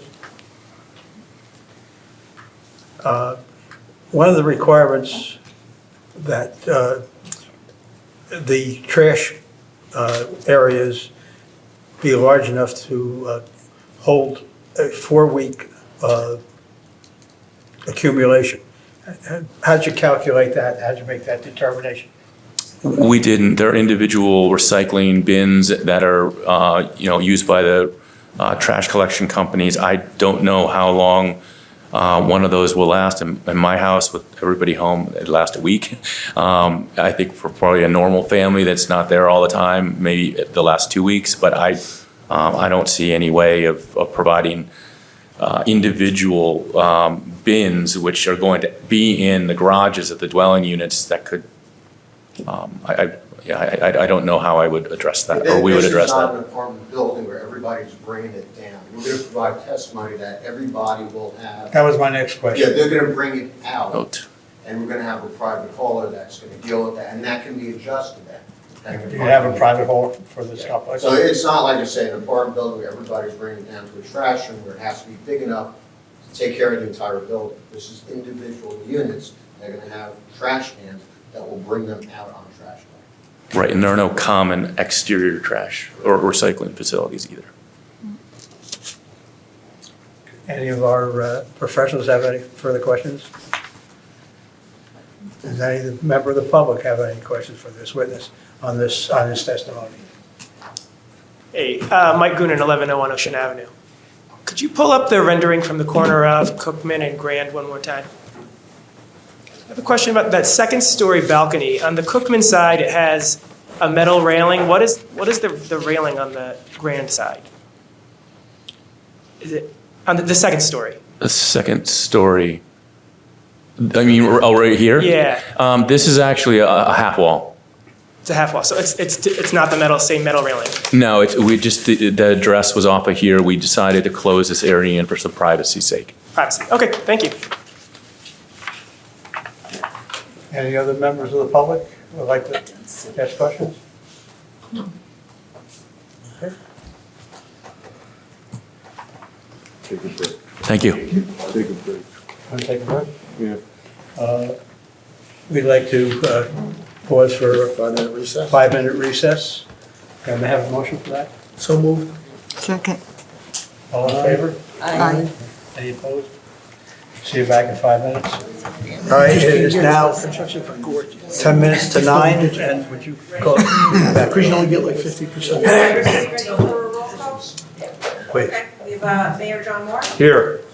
Councilwoman Clayton, Here. James Bonanno. Here. Jim Henry. Here.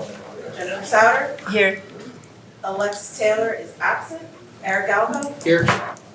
Daniel Shinameo. Here. Rick Lambert is absent. And Chairwoman Kurzak. Recused from this application. Okay, Mr. Harris. My next witness is our landscape architect, Emily Stewart. Please raise your right hand. Do you solemnly swear that the testimony about to give in this matter will be the truth, the whole truth, and nothing but the truth? I do. Please state your name for the record and spell it. Emily Stewart, Emily. Stewart, Stewart. Thank you. Emily, can you please give us a benefit of your qualifications? I am a landscape architecture graduate of Penn State University in 1998. I've been working in the field for almost 24 years, and I've been working for Toll Brothers for 22 years, primarily in the Northeast, for projects in Northeast, Pennsylvania, New Jersey, Delaware, Connecticut, Massachusetts. And your license? I am licensed in New Jersey. And your license is current? Yes. Okay. Proceed. Emily, I want to go through with you two areas, lighting and also the landscaping on the property. And I see that you have up on the board the engineering plans that we previously had marked as A3, correct? Correct. What I want to do is take you first to the lighting plans, there, A7 and 15. Let's go through that. Okay. For the lighting plan, there are existing streetlights along Cookman Avenue. They are the bell-shaped downlights for the dark sky compliance. We are proposing to keep those, and for any new streetlights we're proposing to match the existing ones along Cookman, all around the perimeter of the property. Internally, we are proposing several more of these matching streetlights along the alley. And then, in addition to the streetlights, we're also proposing some bollard lighting on some of the pathway lightings in between the buildings. And each individual garage will also have a light in the alley above the door. And all the front units, or all the unit fronts will also have a front door light, which we are taking into account. And then along the boardwalk walkway, we are proposing post-mounted downlights along the posts. You can see in this picture more clearly. They have not been, the boardwalk doesn't have a detailed design yet, so we don't have the light, the post locations, so show the individual lights for each of these. So the lighting on the plan, the foot candles do not represent any of these post-mounted lights along the boardwalk areas. How will that affect the foot candles of the lighting that is being proposed? Once we have that information, we show that along the boardwalk, it'll increase the foot candles along the boardwalk. Will it increase it significantly, or are we still going to be compliant? We will still be in compliance. In terms of off-site spillage, why don't you address that one? We are not, the code does not want any additional spillage off the edge of the property. And in certain locations, we are proposing additional off-street or foot candle spillage. It's almost impossible to light our site and not provide, or not have any additional spillage since our, the units are close and the driveway access, we need to provide additional lighting. And part of that is that you want to make sure that the site is safe, and you want to have the light that is able to provide safety for people that are walking around the site and walking within the site, am I correct? Correct. And this project takes up the entire block, am I correct? Correct. So we're not worried about spillage that is onto any adjacent buildings, and there are none, aside from the buildings that are across the street from the park, am I correct? Correct. But the spillage that we're talking about is minimal, it's not going to have any impact on any of the properties that are across the street adjacent to the site, am I correct? Correct. Let's go through some of the fixtures that are being proposed for the site. The main fixture, the street light fixtures are the bell-shaped lights with the hook. They're with a 16-foot pole. On all the fixtures are matching height and color.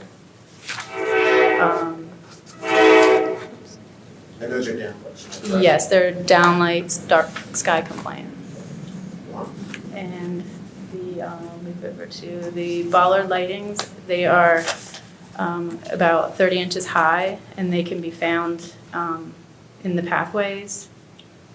And then along the edge of the boardwalk here. And again, are those downlights? Yes. Okay, please go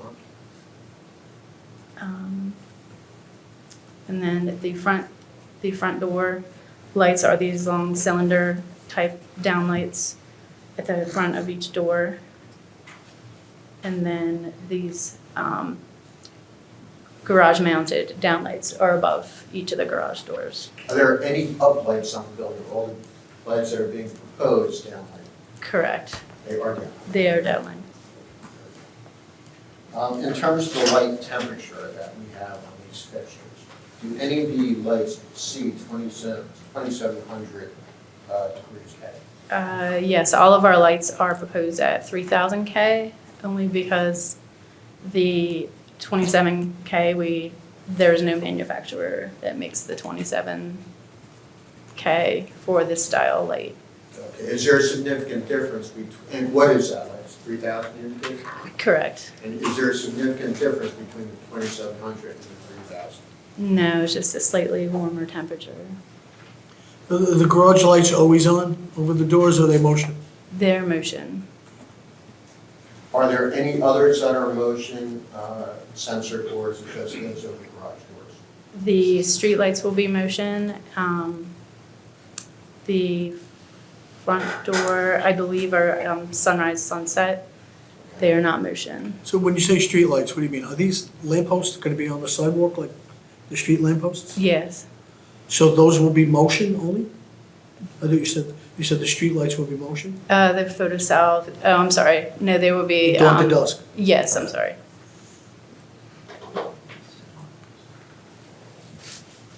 Have you covered everything with regard to the lighting? I believe so. Let's go then to the landscape. Hang on. You want to? Yeah. Lighting. So the aluminum cylinder progress lighting fixture that's going to be on the buildings. Yep. So the text associated with that on your plan says that it is dark sky compliant for downlight only. Will you add a note specifying it to be a downlight only? Yes. Okay. And that is going to be 3,000 K on the color temperature? Yes. Okay. And then, let me just zip back over to the bollard light. So, I seem to recall, so this is bollard, no lens. Thought the LEDs on this were in the base, not the cap. And the cap shields the uplighting. But I see that this is available in 2700K. Yes, this one is so- available, yes. So if we can specify that, that will help. But yeah, this has the potential for being some sky glow. And then, let's see, what was the other one? So then you have the box, sorry, What was the other zooming on one? my own computer Rotate. here. And then this LNC2.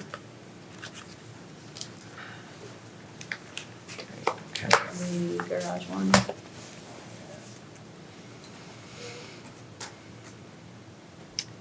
Okay, so this has type 2, type 3, type 4, or forward throw.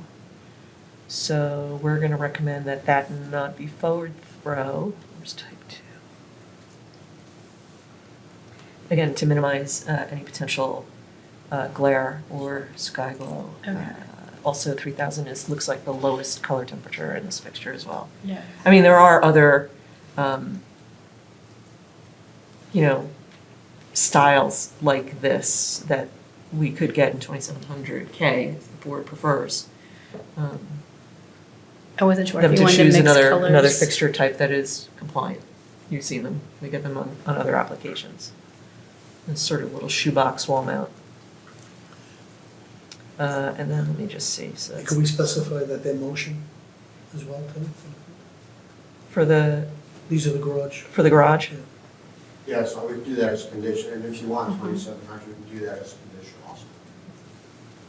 Again, up to the board. And then the only other thing I'm going to recommend also is that for within the driveway, those pole-mounted lights be brought down to 14 feet from 16. Okay. We were trying to be consistent with the 16 feet with the ones on the outside. And the lower that we make them, there's the one area. Yeah, you're not going to get as good coverage, but I think Yeah. you've got pretty good coverage overall. I think, Okay. if I recall, the uniformity was, where's your min-max? Oh, right, because it wasn't, you guys Yeah, didn't. there was model it. there's just one area right here that's slightly below Yeah. one. Again, as a which is- driveway, unless Jason's got a problem with it being 0.7 as a min. And then again, that'll also help shrink your spillage out into Grand and Heck Streets. And again, I think the amount of spillage going on in Heck Street right of way is important because there are residences on that side.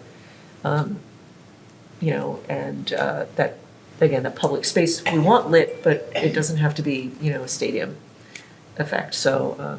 Excellent, no problem. You're gonna have light from the units, the windows as well, too. So I know we haven't gone over you said we haven't decided on the unit addresses, but I assume they have to be lit, No. no? So in the dark, they could be, no, I don't mean they're illuminated, but I assume a light has to be near them, no?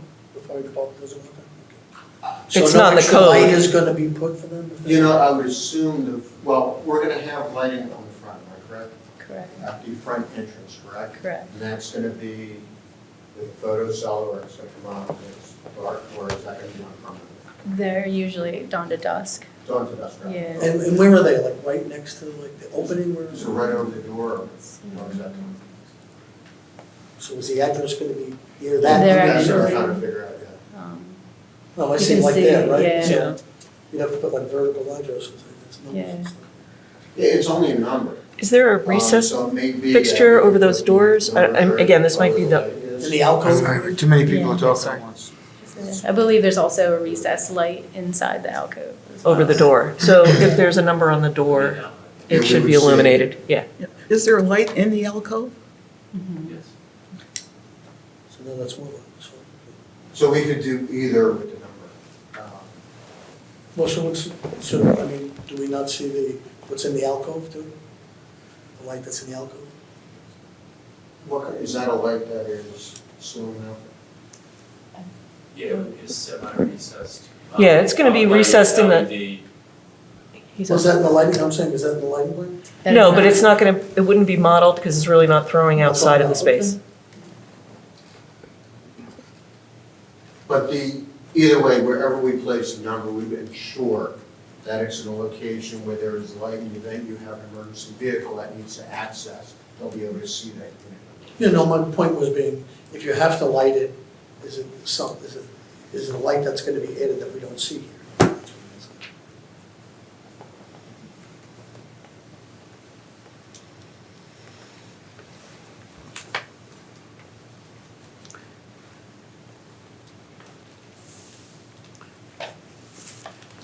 Okay, that's all I have. Let's go on, Steve. Before you get off the lighting, any lights up on the roof deck? Yes. This is Jeremy, the architect. Yes, there'll be a light at the top of the stairwell where the door comes out, and then it's planned to have perimeter lighting around the rear of the terrace that's mounted low, so there'll be no spillage to the other terraces or out to the roadways or the alleyways. Where's it mounted? It'll be mounted on the sidewalls, because there's Like divider parapets? walls. Yeah, like it. So like in the front wall where so they It have. wouldn't be on the front wall, if I may, it'd be, Why don't you come up so we can actually. yeah, it would be Yeah, no, I'm gonna- located on the parapet walls, like in the rear, so you kind of like right back in there. And then as it turns the corner where those stair towers come up, there would be out to you, light at the door, but they were. So we don't the idea strip is- lighting? You don't like strip lighting? No, it's just the individuals that are, again, down low, so that they're not providing any spillage to the adjacent roof terraces. And they'll only be down lights? They'll be oriented so that they just shine down onto the terraces. Down. They'll be down lights. So the. I mean, they'll have a shield on the top. They'll have a shield, Right. when I think of down like that, one that's like recessed in the ceiling, No. so no, it would be one that has a shield that doesn't have. Shining down. Shining down, correct, yes. And they'll be, because they have, so what are their canopies are, the canvas or is it, it's like a portico? It's to be determined, it may be some sort of, like a trellis structure, or maybe some sort of canvas structure. Yeah, within the plans, there's an option, it has it as a trellis, but there's an option for the owners buying the units to also have canvas. So if they can opt for I mean, what would the material be if it's not canvas? Well, trellis. Could be a What, trellis. made out of what? PVC, I mean, is there treated wood. gonna be lighting in that? Are they allowed to put lighting in that now? There would not be lighting provided, that would be a homeowner restriction. No, it's the lighting as indicated is limited to the hip lighting that's shining down. So that's something we should put in there. Yeah, we can certainly, make a condition that lighting on the roof deck as described by the architect with the, railing type.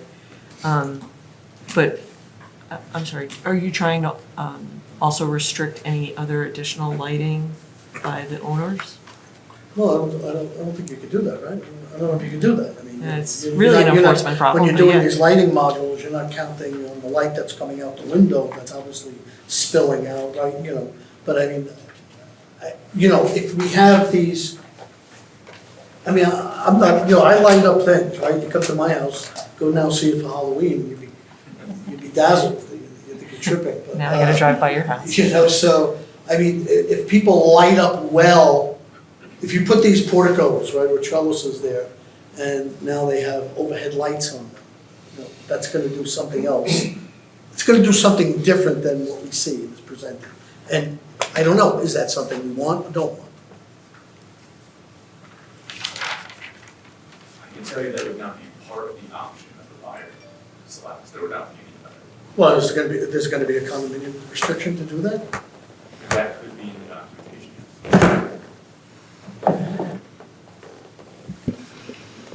That's your guys' call. It's up to, Excuse me? it's up to the That's your board. guys' call. If you want. In terms of what we're proposing is the lighting that you see within the house, all right? It has, the test will indicate it's gonna be hip lighting. We can't control if you're gonna have somebody that's gonna come outside that owns one of these units, and, you know, brings a lantern or something. I'm not saying that, of course you can't do that, but you can control if it's in the plan that you're saying it's an option, right? So, you know. Well, the option is. The option is the canvas, the option is, We're not given an option. The to add trellis, additional- right? But we're not given an option to add additional lighting. That we're not doing. That's not on. okay, so, I mean, that will, you know, that could be a restriction that you will not build additional lighting in if you put a Yeah, the trellis lighting up will be there. consistent with the plan. Okay, We're not fine, gonna- and if somebody does it, you know, whether the city wants to, you know, That's up to Right. them, exactly. Or your homeowners association bylaws could restrict that.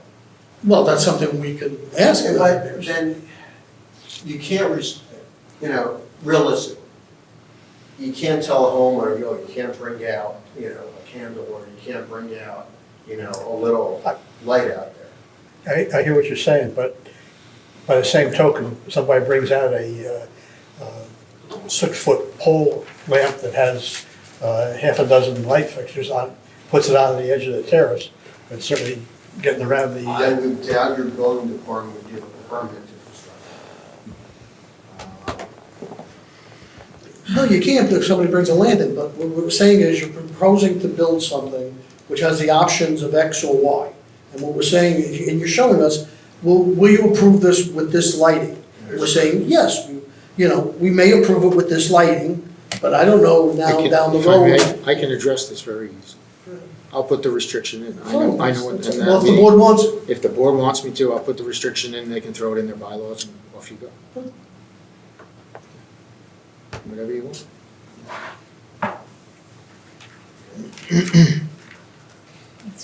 We good with lighting?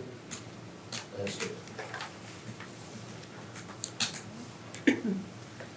So for the landscape plan, we propose, since we have a streetscape or we're doing the full city block, we're proposing the streetscape on all 4 sides, and the streetscape is consistent with the enhancement and improvement guidelines for the waterfront redevelopment. And is this area. landscape plan that we see up there on the screen? Correct. I wanted, I Mark it. identified that first, that's correct. You know, mark that as A11. And this is the landscape plan that you helped prepare? Yes. Is there a date on there, buddy?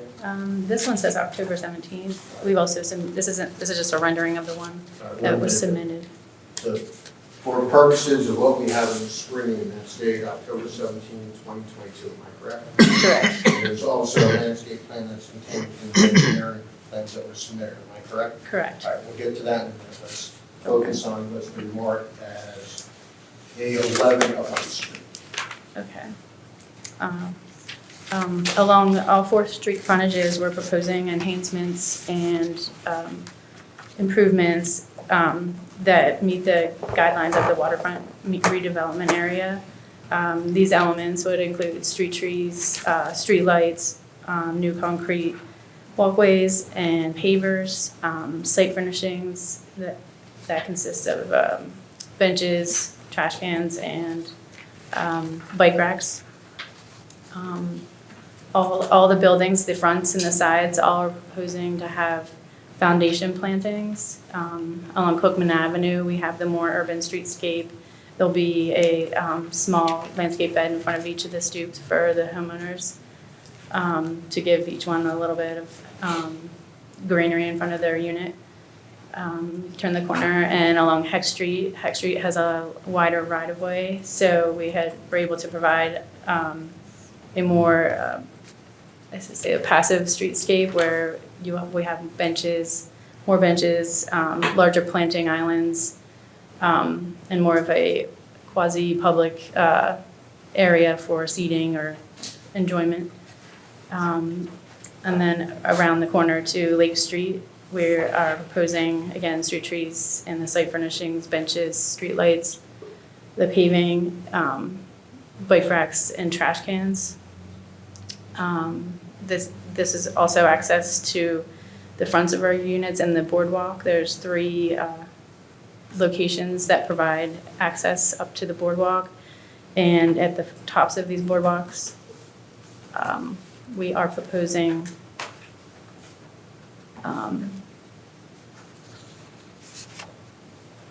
some smaller private seating areas with planters.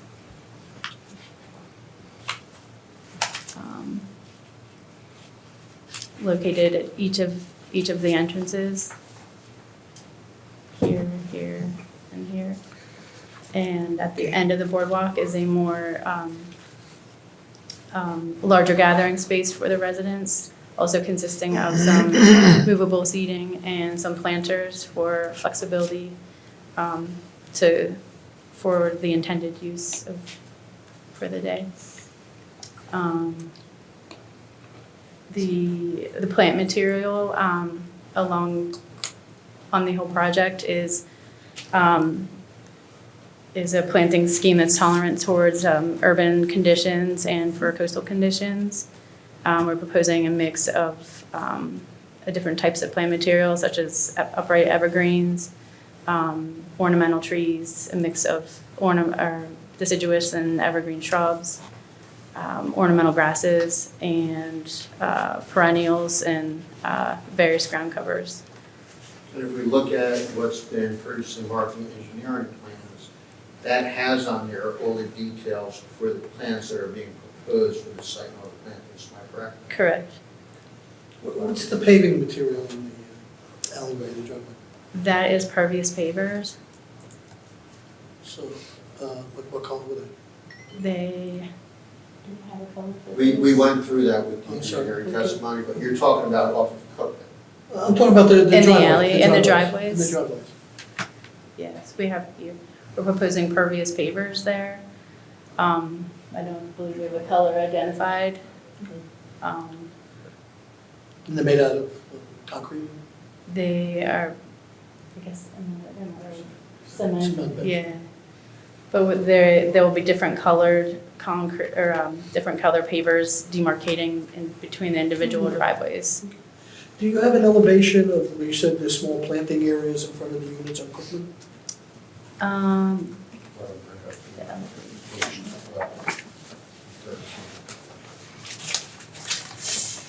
Is this what you wanted to see there? Yeah, so, can you blow that up, can you blow up a second? Is that like a grade or something, is it just? Yeah, they're I think they're between about 3 feet at grade.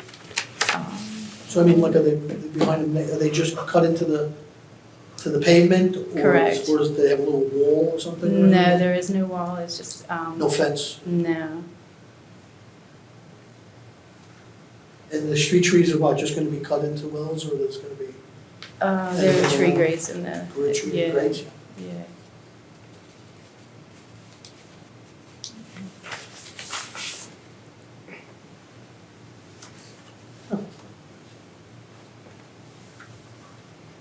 Thank you. And that reflects also the street furniture, the benches that are being proposed. Yes, and trash cans. Bless you. Continue on. So, internally, we're also proposing additional landscape along Grand Avenue, and also in the planters that we have added and extended into the Grand Avenue, Lake Avenue, and Heck Street.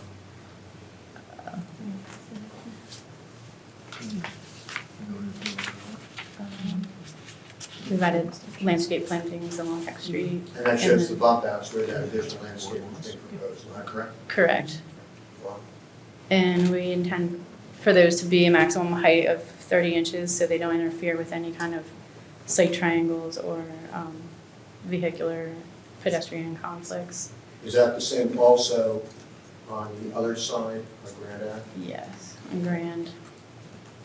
So you say 30 inches, To maximum mature height of the plant material would be no higher than 30 inches, so it wouldn't interfere with any vehicular or pedestrian. Visibility? Yeah, visibility.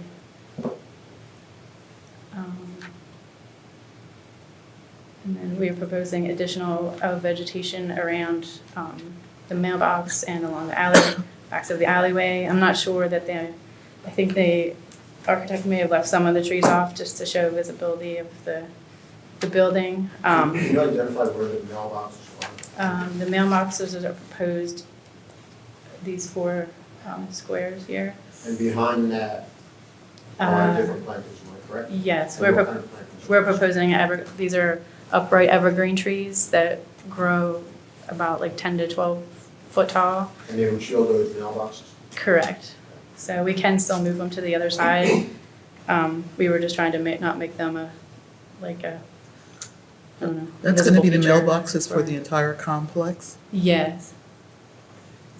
so that, which is the way in? Is that the in or out of the driveway? This is the in drive.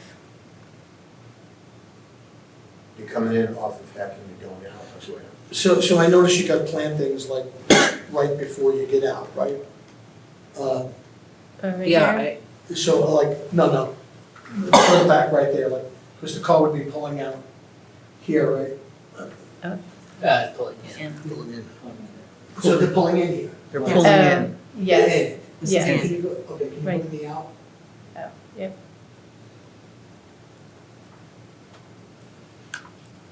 So are you going to, limit the height there? Because, if somebody's coming out, and walking along the sidewalk, Yes, those are, we do have a. they should be lower than 30 inches maybe.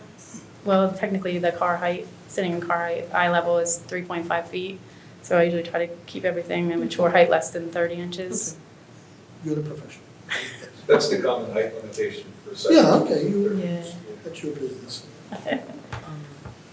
Um, On the in-drive, that's gonna change a little bit, right? Because we were talking about making the access drive wider. Yeah. Yeah, this So right there, you ramp. have some additional plantings over there? Um, Oh, no, it's the- it's am I correct? Correct, yeah. And then we also we're proposing bollards along the access drives for pedestrian crossing safety. And that's open, there's no gate, right? The driveways? No. All right, what about street furniture around the site? I identified one bench, but why don't you go around the site, just identify the other street furniture? Yep. Do you want me to go around the plan? That represents that square rectangle, represents a bench, and the feature here with the 2 circles represents trash can. We're proposing several and then this is also, it's hard to see on there, but that's a bike rack. So there's a mix of benches and bike racks and also trash cans that are around the site, am I correct? Correct. And they go along the whole perimeter. So did I misunderstand, I'm sorry. On the Hex Street side of the complex, Yep. are those trees, the plantings in the middle of the sidewalk, are they in the city right away? Yes, we're attempting to mirror what they did across the street. That was in a part of the waterfront redevelopment guidelines that they wanted to see larger planting beds, wider sidewalks. So we're essentially mirroring what they did across the street on Hex Street. So we're putting trees in the middle of the sidewalk? Right. So you gotta walk on both sides? Yeah, there's 2 separate sidewalks on either side of the trees. And those are raised planters, correct? It's like just a large, like a, I don't know what you say, just not a large raised planter, but there'll be something to contain the mulch. Because on the opposite side, they are constructed, right? There's something more significant. Yeah, they're pretty big. Is it doesn't rise further? So are you gonna do like a seat wall, or are you just gonna do like a edge treatment? We were just gonna do an edge treatment. Seawall does sound nice. I like the idea of a seat wall. You can make the space occupiable. Yeah. There are benches that are along Head Street, am I correct? Correct, But benches- yes. Yeah, but they're Three out butts. by the curb, and, you know, Yeah, oh, we it's have that, you've got a bench in the planter. Yeah, we kind of tucked them Okay. in there. But, you know, Another one over there. So Yeah, there's a one- bench in each planter. I don't know, Eric, I think I like the idea of a seat wall. Could really, really energize the space. I tend to agree, especially with so much open space. You want people to be able to linger and sit and be. in Get the that breeze, look out at the Yeah. lake. Chase people from space. Or, you know, the other option is. Park turn a up food the truck volume on of Heck Street benches. and have a party. You could easily fit 3 more benches per.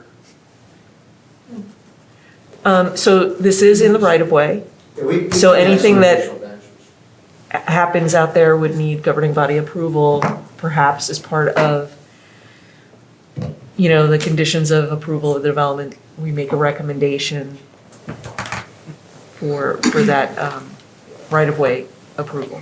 I mean, I think the seating wall would be the most attractive option because it's the most flexible. People can sit however they want. But at least 3 times as many benches. We'd be open to adding a few more benches. Yeah, At that's- least 3 times as many. And then who's responsible for the maintenance of those benches? The city? It should feel like a park.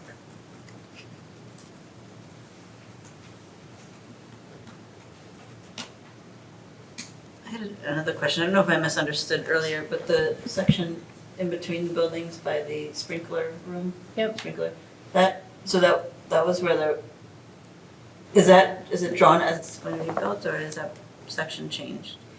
I think someone had asked if we could look into making that a raised walkway through there right now, but we were not able to. It's just a at-grade paver walkway. Okay, so it is that grade, it's just drawn, I mean, Except where the steps are. the There are steps. steps That's under right. the Right. benches. So what you're showing there is reflective of what the design is for the landscape, am I correct? Correct. Okay, that's- I believe that was addressed by your engineer this evening. It was, but I wasn't No, sure I just want to make sure. if the board, Yeah, that's what he if was that talking was, about. the drawing was reflecting that, which it is. Yeah. The fine. I mean, if you flip the orientation, then you wouldn't have the conflict with the sprinkler room. So I've got to ask, so anything going in the city right away, you say you need the city's permission. Yes. When is that done? Because in 8 years being on council, nobody's ever come after a planning board when right-of-ways are given away and said, can we do this to mayor and council? So where are we missing that step? I've come in with right-of-way easements a number of times, not to this extent, this type of project. But we've done right-of-way easements for different portions of buildings that extend, usually it's a balcony or, something that projects over the right-of-way. So we've gotten approval for those in the past. This is a little bit This more is different. complex because of the nature of what's being developed. So what would happen is once someone would get planning board approval, all right? We would then, whatever the final design is, would go before the mayor and council for approval. They would do a resolution approving that, and then we would be on our way with it. And if they don't approve it? We're back to the drawing board with regard to that. But you're gonna make, you said the But city. keep in mind, what we're proposing here is consistent with the waterfront redevelopment. And was a recommendation, What's that? and was recommended by both the TRC and the council as part of the I'm not redevelopment questioning that, agreement. I'm just questioning, when does it come to mayor and council? Right. Post-approval, it has to come into you before they start construction. It's part of resolution compliance. So once there's a resolution, part of the compliance is to get that. And anticipating Mr. Shanameo's comment, if these planters out there and you're going to propose another bump out on Grand, that's going to have extensive planting and all that, the question will become, as if you grant the right-of-way, who are you going to make responsible to maintain Exactly. that? So, that would be the responsibility of the council to say who you want to maintain it. Yeah, like who's gonna make the plantings in the middle of that sidewalk? If the council's awake, they'll make them. Yeah, I'm just saying And that I again. anticipate they'll be awake. No, I'm serious, I'm just, But makes sense, makes sense. I don't, I gotta look at the waterfront redevelopment plan, because I believe it's the city's responsibility to maintain it. If they give you a right of way, they can put conditions in. They're not giving us a right of No, if way. they give you an encroachment into the right of way for that, they can put conditions. We're not encroaching, Yeah, that's a public improvement. that's a public improvement. You're constructing that. No. No, you're not? You're not constructing the planters? Oh, the planters, I thought you were talking about the curb extensions. No, I'm talking, The I'm planters, talking yes. about the plantings Okay. within that. Yeah, the planting's in there, like, who's gonna We're maintain them? constructing them, but it's within the city right of way. We don't have an easement to, that does not become ours Okay. by way So of then- easement. So then I've been informed. The city will be responsible. For maintenance, If we approve it. if you approve it. If you approve it.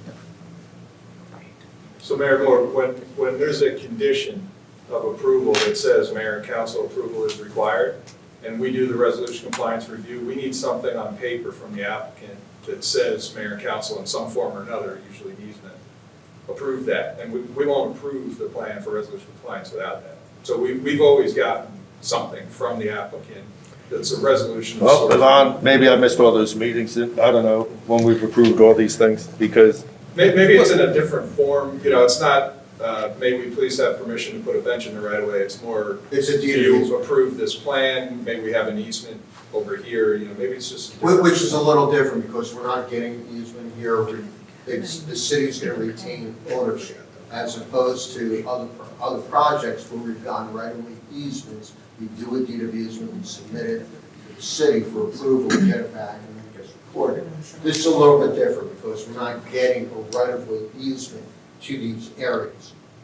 We're doing the work as recommended, and that is consistent with the waterfront redevelopment plan, but we're not taking a right of access But on it'd still be on the council agenda, and it would still be an item to be voted on by the Right, council. like, I know I'm going off, and I'll stop. Like the project across the street, they had awnings in the city right away. They never come to mayor and council, Which one? all of them. 700 bangs, we got a deed of easement. But I don't know from who. So the city signed it? That's something I'll have to look into, I guess. If you can- That I do know, because. If you can let me know who signed it and when we voted on it, I'd appreciate it. The recent ones on 316, we just got the resolution, so I haven't done any of the easements on that yet. But on 700 bangs, where you have those projections over the city right away, we got a deed of easement. We had to submit a meets and bounds description with that. It then goes to the city attorney, then before the mayor and council for approval by way of resolution. And again, we can't get our final plans approved until we get those deed of easements signed and filed. Thank you. You know, I just saying, but, you know, you show a picture with like, you know, nice plants that look very nice there. But, you know, how do we know they'll continue to look that way? They're not maintained. Well, we're gonna go into that. Once we finish with Emily, we'll have a testimony in terms of how the maintenance with that works. No, I'm talking about in the middle of the sidewalk, because you're saying it's the city's responsibility. The city's gonna maintain it. Yeah, I know, but There's also gonna be a 2-year maintenance agreement. To get it well, going. maybe it should be more. That's a statute. So does that in the right of way have a sprinkler system? Normally, no. So who's gonna water? You know, but doesn't the city take care of now? I mean, when you look on the lake, you have all those plantings that are maintained. ESTC. What's that? ESTC volunteers. I was gonna say on the other side of the street, of Peck Street, Who there's does that? similar, yeah. Who maintains Who's it? maintaining Maintain what? on the other side of the street? They are. Wesley Grove? Wesley Grove is. It's part of the homeowners associations. Okay, so I mean, why can't that be?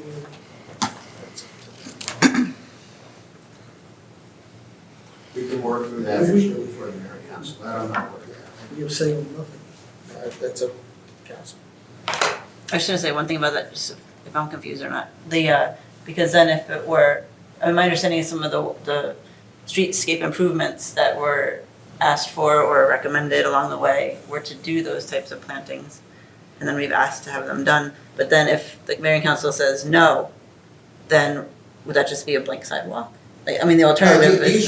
This will get done. If the plans are approved, assuming we get an approved from the board, what is on here will get done. We'll work through with the city in terms of maintaining. That I'm not worried about. Because unless they sign off and we work through with that, we're not getting this project built.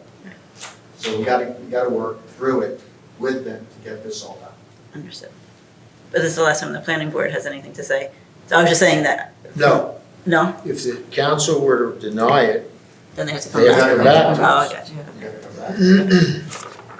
Because I would not want to see that be a blank sidewalk. No, council, you have to come You back. know what, neither does my client. I mean, you have a sidewalk there that's, in a sense that, you don't want it. You want it to have the proper look to really accentuate what is being developed on this side. So we don't. So we'll work through it. So agree to put it to the homeowners association. We'll work through it. That's the mayor, it's not our job, that's their job. Well, I'm just asking him if he wants to do it. We can't ask them to do it, if that's beyond our Okay. jurisdiction, it's their jurisdiction.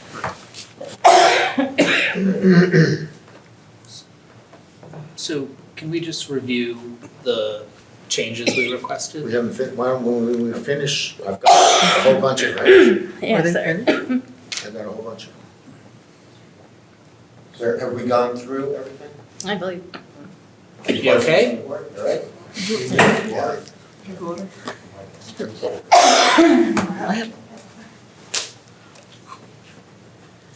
You have some water? I have water. Yes, she has one.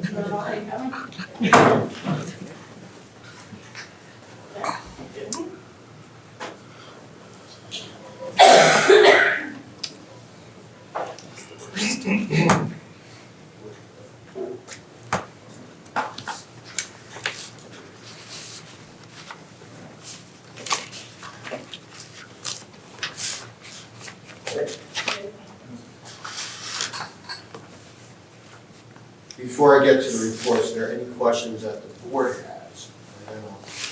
I don't think we ever resolved the mailbox issue. I personally would like to see it flipped to the other side and the plantings on the street side lowered.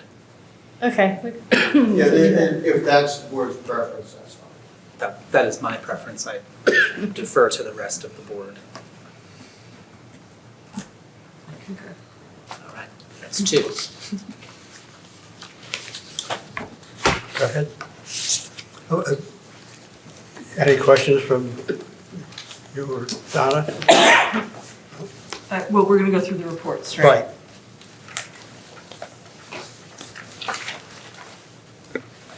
What I'm gonna do is pull out, hopefully during the comments of the engineering report as pertaining to the testimony that we just went over, lighting and landscape. So I'm gonna go right to D2, which is the CCH report dated September 15th, 2022. Page 11.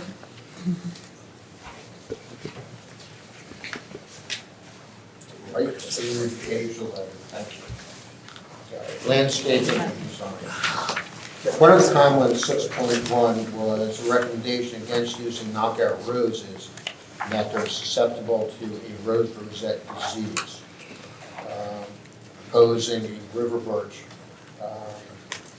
and the proposed river birch should be replaced. You okay with that? Yeah, we could replace it with a different species. Please speak into the mic. Yes, we could replace those with a different species. And you would work with the board planner in terms of determining what species, am I correct? Correct. The next comment had to do with 6.2 street trees, asking for a detail on the number of species of the existing trees and method of relocation or provisions for temporary storage and rock facing. Can you comment on the street trees, how they're going to be maintained and relocated? And there are a number of trees that we were proposing. There's several on the site that if we can reuse them, we're going to. They're the same species that we were going to be planting along Lake Street.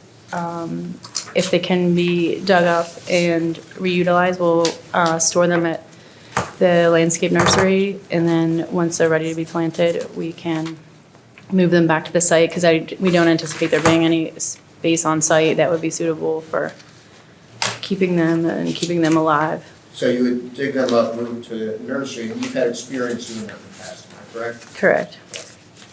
6.3, such details and plans that do not pertain to the planting conditions should be removed. No problem removing those, am I correct? Correct. Next is lighting. Yeah, we already. We've gone through all the issues with regard to the lighting, and that's pretty much it. Comment 13. All right, let's I think you covered most of it.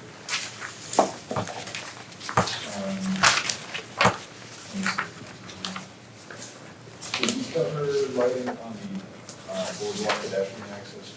You have less than half a foot candles in a lot of spaces. They didn't model the additional lighting. No, The little lighting. The little lights that are on the posts. Yeah. Yeah. We'll model that, provide it. You'll have more than a half a foot candle when those are added in there? Right. Yes. Okay. Let me see what else we got. Can you modify the lighting plan to have comprehensive isometric lines? So that okay. Correct. And that was, everything else we covered. Very good. Thank you. Any additional questions from the board? Any questions from the board? Any from our professionals? Any questions of this witness from the public? Barbara?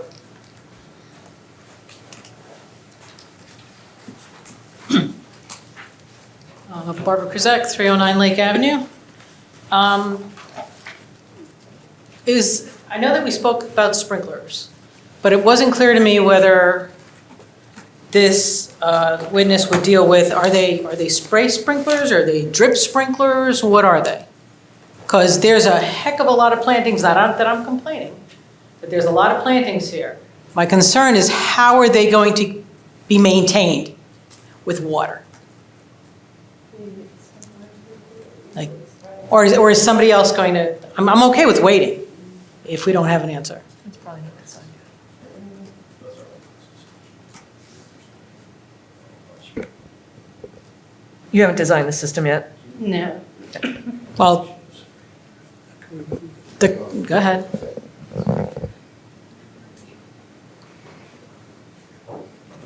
It's going to be a combination, drip along the foundation. Okay. By the way, I don't. overseeing landscape designs and other developments, am I correct? Correct. Similar to this in terms of the variety of plantings, and you've always come up with a plan to maintain, make sure it's watered properly, and you've never had, or making sure, you've made sure that there are no issues in terms of maintaining those plants, making sure there's sufficient water. The system that's designed does provide sufficient water, am I correct? Yeah, typically, I don't design the irrigation. Usually the contractor that installs the irrigation will provide design. Yeah, because the concern that I'm asking to understand, because drip systems over time don't work. You testify. That's what I'm saying. I am testifying. Sure. That's why I'm asking what kind of a system are we going to It's have? going to be a combination system. Okay. I'll comment later then. Okay. Did we land on whether we're going with the 2700 Kelvin or the 3000 Kelvin? Because it sounded as though we didn't really resolve that. We did, there was one that we, over the garage, were able to bring us down to 2700 Kelvin. Okay. And the dollar lights as well. So some of them will be going down. So is anywhere that we can go to 2700 where there's something available, you're going to go down to 2700? Okay. I wasn't sure if we wanted a uniform, but obviously we want the ones that we can make lower, and then the ones that we can't get will be 3,000. Did we also agree, because I know there was a question about the 14-foot poles versus 16, we're all going to 14? We agreed to that? Okay. All right. There are lights that I saw that, Within the driveway. yeah. There are lights that you're proposing to put on HEC, new lights, which is wonderful. was the lighting plan taking into account the lights that are already on the other side of Heck, which are also street lamps? Does it take into account what's there already? Because that's a small street, that's a thin street. I'm just not sure how something is designed to take into account a smaller, not as wide of a street, because it's a one-way already. And I just didn't know if there was going to be an issue with 4 new lights on the new property and the existing lights that are already on Heck on the Wesley Grove side. So I'm not quite sure how we can figure out that we're not blasting lights down that street. So I would just question that. We can add that data. It would be great to be able to add it to find out if we need the 4 that are proposed on the new. I think the question is, are they needed, or is something? We'll add the data. Rather than testify. And if you determine that we don't need all those lights, we'll certainly. Yeah, because I didn't know if there was like a law, a rule, whatever, on how many lights you need over a certain amount of feet or whatever. We'll add the data as a condition of any approval. That'd be great. Okay, and I know that you'd also mentioned that there were planters. How do you get the water in the planters? Or did I miss that? Did I miss that it wasn't going to be planters? You talking about the planters out in the city right away? No, there were planters, that there was mention during the testimony that Okay, there were going to be that's a fair planters. Let's forget about the city right away, just throughout the site. I just didn't know how water was going to get into the planters. The ones on the boardwalk. Yeah, because I know that you mentioned, I know that there was some on the boardwalk, I thought there might have been some on Cookman. I just wasn't sure where these planters were and how the water would get in them. Because I don't think anybody's going to be hand watering them. Right. So that's what I'm just concerned about irrigation as a whole. We're showing. Right, like if you have planters that are raised, yeah, how is that going to? That'd be part of the association. Okay. And I'll comment later about asking for that to be put in. All right, that's all I've got. Thank you. Any other member of the public would like to ask some questions?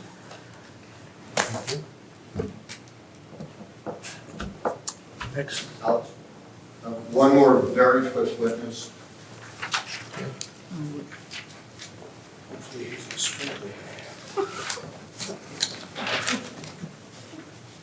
Before you start your witness, you're watching the clock. Well, that's why I want it. It'll be very quick, just 2 things I'm going to hit upon, and then hopefully we get to a vote tonight.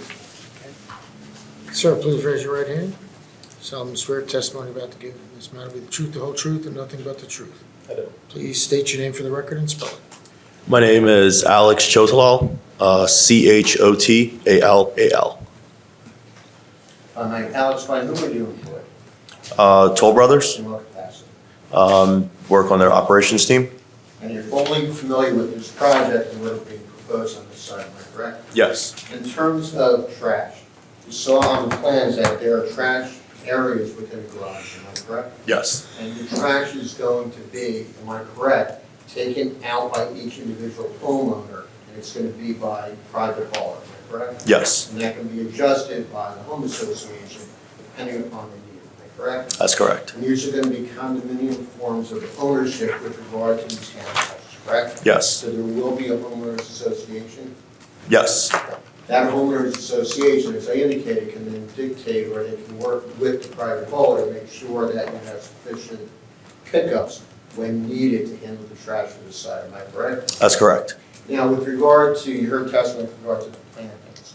The homeowner association will be responsible for hiring any landscaper to come maintain the area of all the plantings, am I correct? That's correct. And that would be, in this situation also, where landscaper that was hired would maintain everything on the site to make sure that it's obviously properly maintained and everything's properly taken care of, including, obviously, your drainage system, right, your irrigation system. That's correct. Does that include the little patch of landscaping in front of each unit that the homeowner can do themselves? Yes, it does. In terms of staging of the construction, the site takes up an entire block, am I correct? Yes, And you're proposing, for the most part, to do the staging on site, correct? yes, And you put fencing around the entire site, including by the sidewalks, am I correct? Yes. And now, it would allow you to basically do all the construction on the site and stage it on site, so you can avoid taking away a lot of parking space and avoid trying to the extent possible, closing down streets, am I correct? That is correct. Will pedestrians be continued to allow? Yeah. You know, I'm trying to say. You have any temporary sidewalks? You would have temporary sidewalks, and how would that be done? Where at? Are you? Around the block. Around the block as you develop the site. So our plan was to, in order to stage on site, was to surround the block, and as we build a building, was to move that, move the fencing from that particular part, to open up that part of the sidewalk. But when all the sidewalks are closed, Mhm. are you creating temporary sidewalks in the street for pedestrians? We can certainly look into that. That wasn't something that we had anticipating putting the sidewalk in the street. Would the entire site be fenced off, or would you do it in sections depending upon what was being built at that particular time? Well, the way that this site is laid out with the piles that we have to drive, we're essentially working simultaneous throughout the entire site at the same time. So to avoid shutting down any streets, we would fence around the entire site so that we could stage and move equipment around it. Would the fence be recessed from the curb so that pedestrians can walk along the block as opposed to out in the street when you're doing construction? On the curb, The building. a 6-inch Or wide curb. Or would you be going right to the edge of the curb with the fence? That's, I think, the question. That was the plan. So you, and this, again, site takes up the entire block, am I correct? That's correct.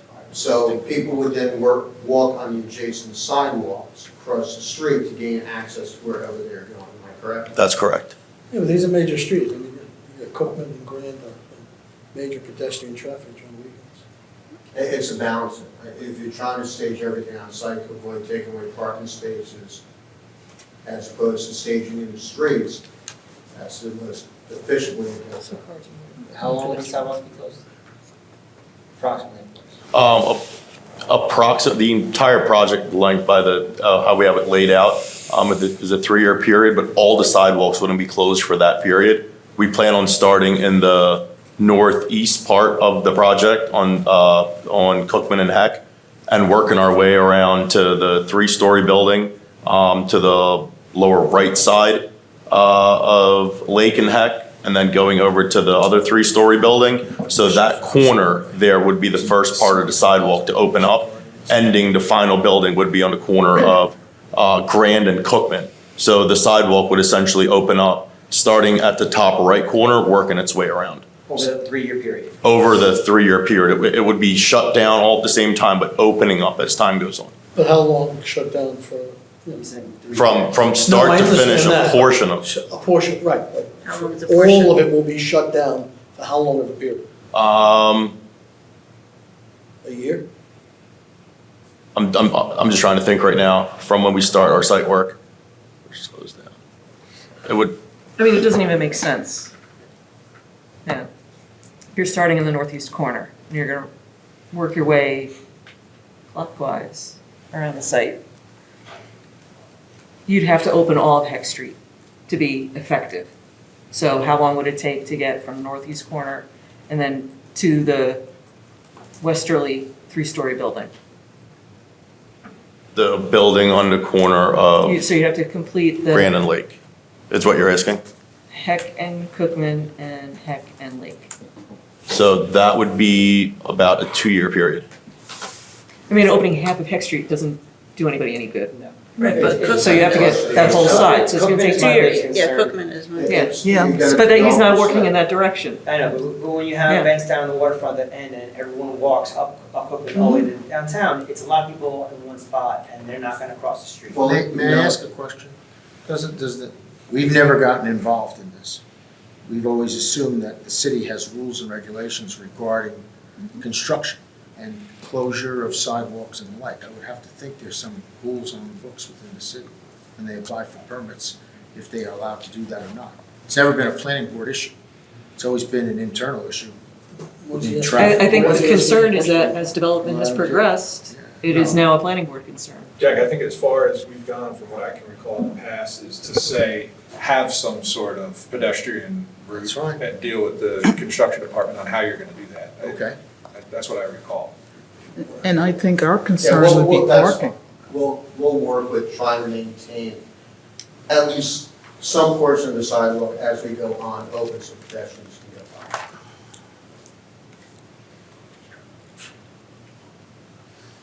by. It's a balance, you know, you don't want to take away parking off the street, you know how desperate the parking is, the situation is. So we're trying to balance that out by maintaining the parking, but we certainly understand with regards to pedestrians, but we'll work with the city to be able to maintain pedestrian corridors. Is the trash forever picked up by the homeowner, by private, or does it go back to the city? Oh, forever? Yeah, and do you have preliminary, is there a minimum amount of pickups that you're suggesting? Is it gonna be like the city, twice for trash and once a week for recycling? As of right now, we just plan on doing it once a week, and then eventually the homeowner association themselves would manage that entire thing. If they want to do it more frequently or less frequently, they would make that decision on their own because it is private. Well, you must have profiled this, you profiled this for full-time homeowners?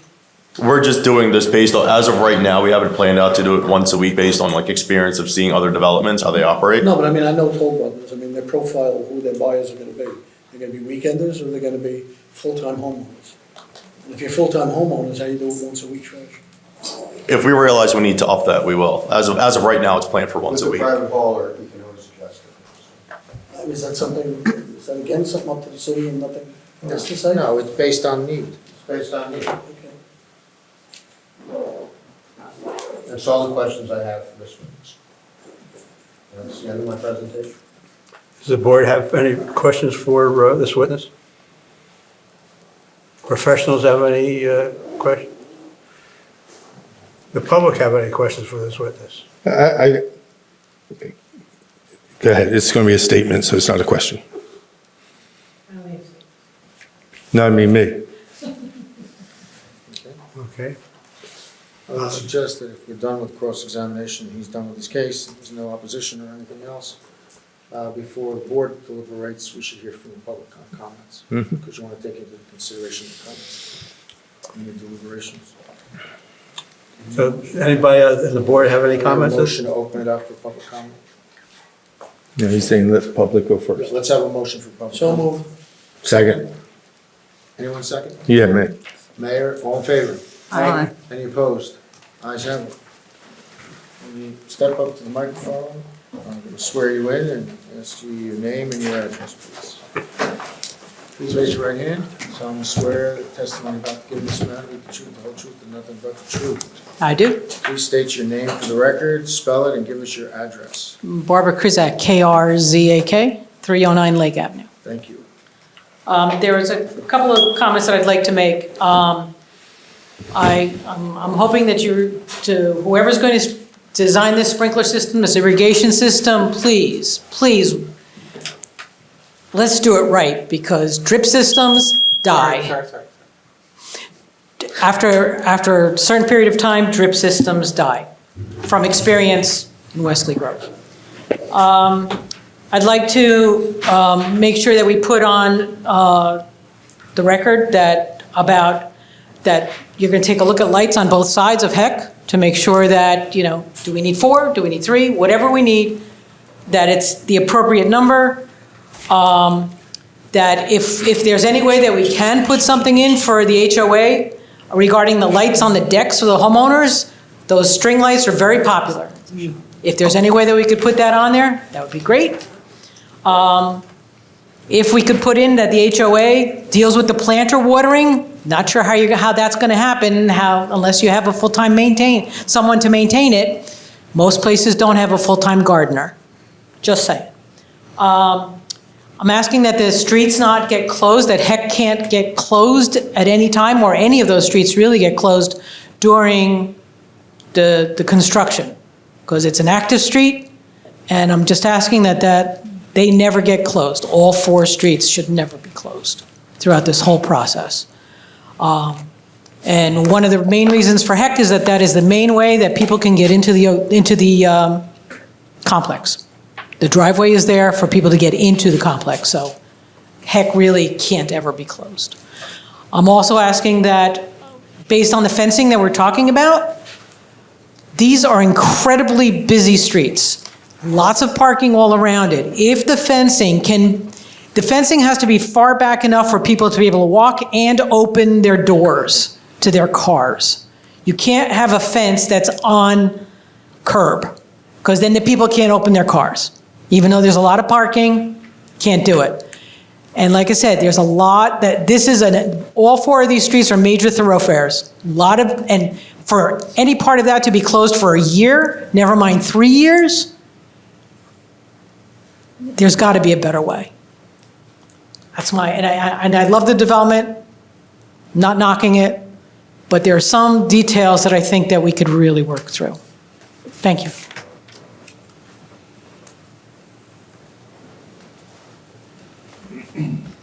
Anybody else from the public would like to make a statement? No? Motion to close the public? So moved. Second. All in favor? Aye. Any opposed? Deliberation. You have any further comments you'd like to make, Mr. Karas? If I may, Sum up. I'll be brief. Obviously, a lot of thought has gone into this application, and into the design of this project. There were obviously significant limitations that my client faced in developing this site with regard to the stormwater, the fact that partial or part of the property is within a flood zone. Notwithstanding those issues that they had to deal with, this project is an absolutely beautiful project that I think will add a lot both to the waterfront redevelopment area and also the downtown scene that's situated right between that area. As I indicated, already had gone through the TRC, had gone through the Mayor and Council as a redevelopment agency. We've worked hard to work with both Mayor and Council, the TRC, and its planning board in terms of making revisions, significant revisions to the plan to meet certain concerns that everybody had with regard to the design, with regard to traffic flow, plantings, and whatnot. I would submit that we've gone to the point where we've not only gone as far as we can go, that we've gone to the point where we're really delivering a beautiful project that I think will help bolster both the waterfront and the downtown and be a positive influence within the entire area. With that, I would recommend that the board grant the application tonight.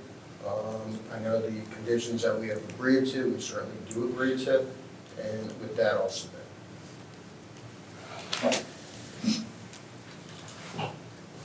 Jack, could you give us a list of... Yeah, I'm sure there's more. Every WRA resolution has 7 or 8 conditions that are standard that have to do with outside agency approvals and so on, which will be in this. Points that, and I always make sure that any outstanding conditions within Jason's report or recommendations within CCH's report that the applicant has agreed to comply with will be met, and that's a standard condition that's always in there.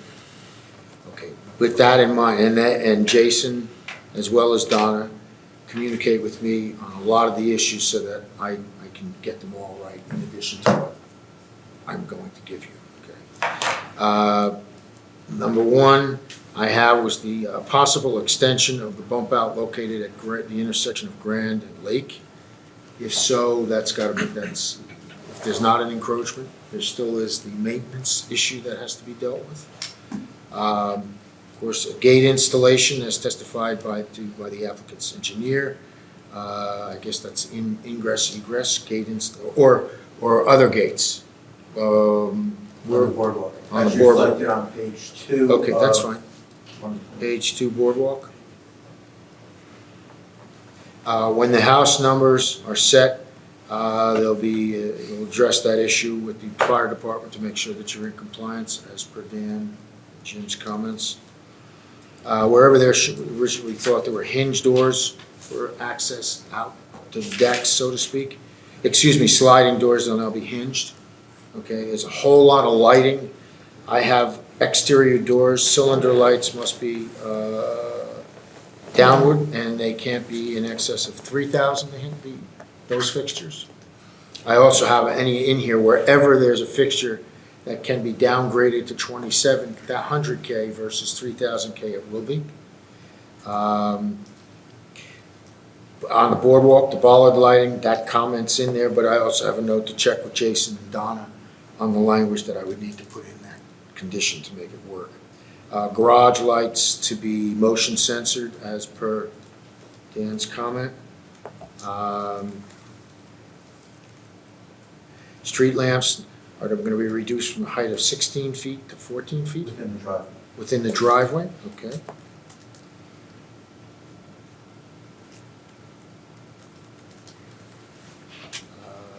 Roof deck lighting must be downward.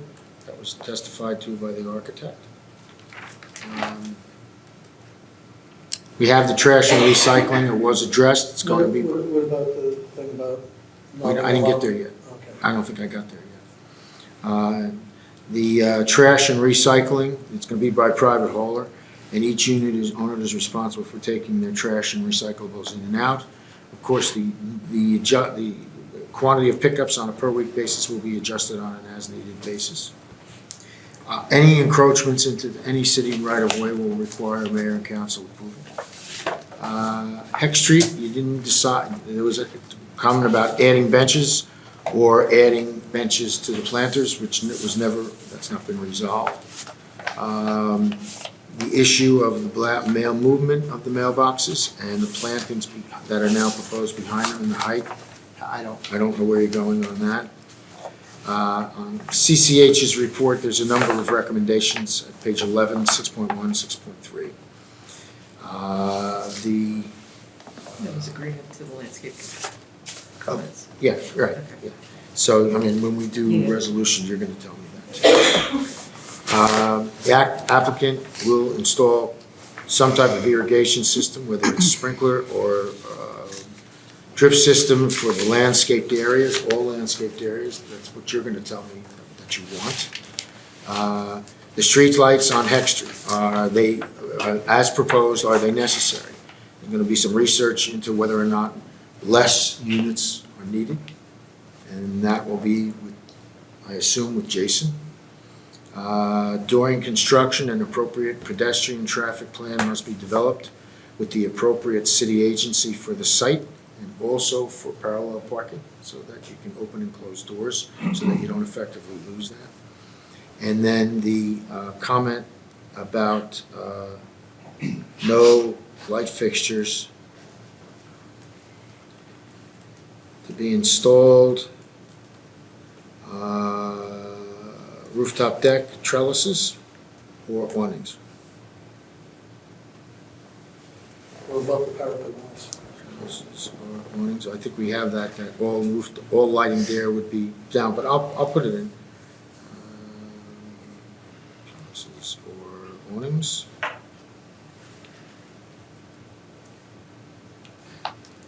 Deck lighting.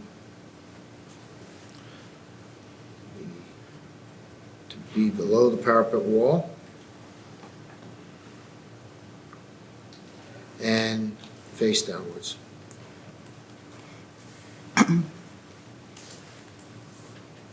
That's what I have. Additional benches? Well, that you have to tell me.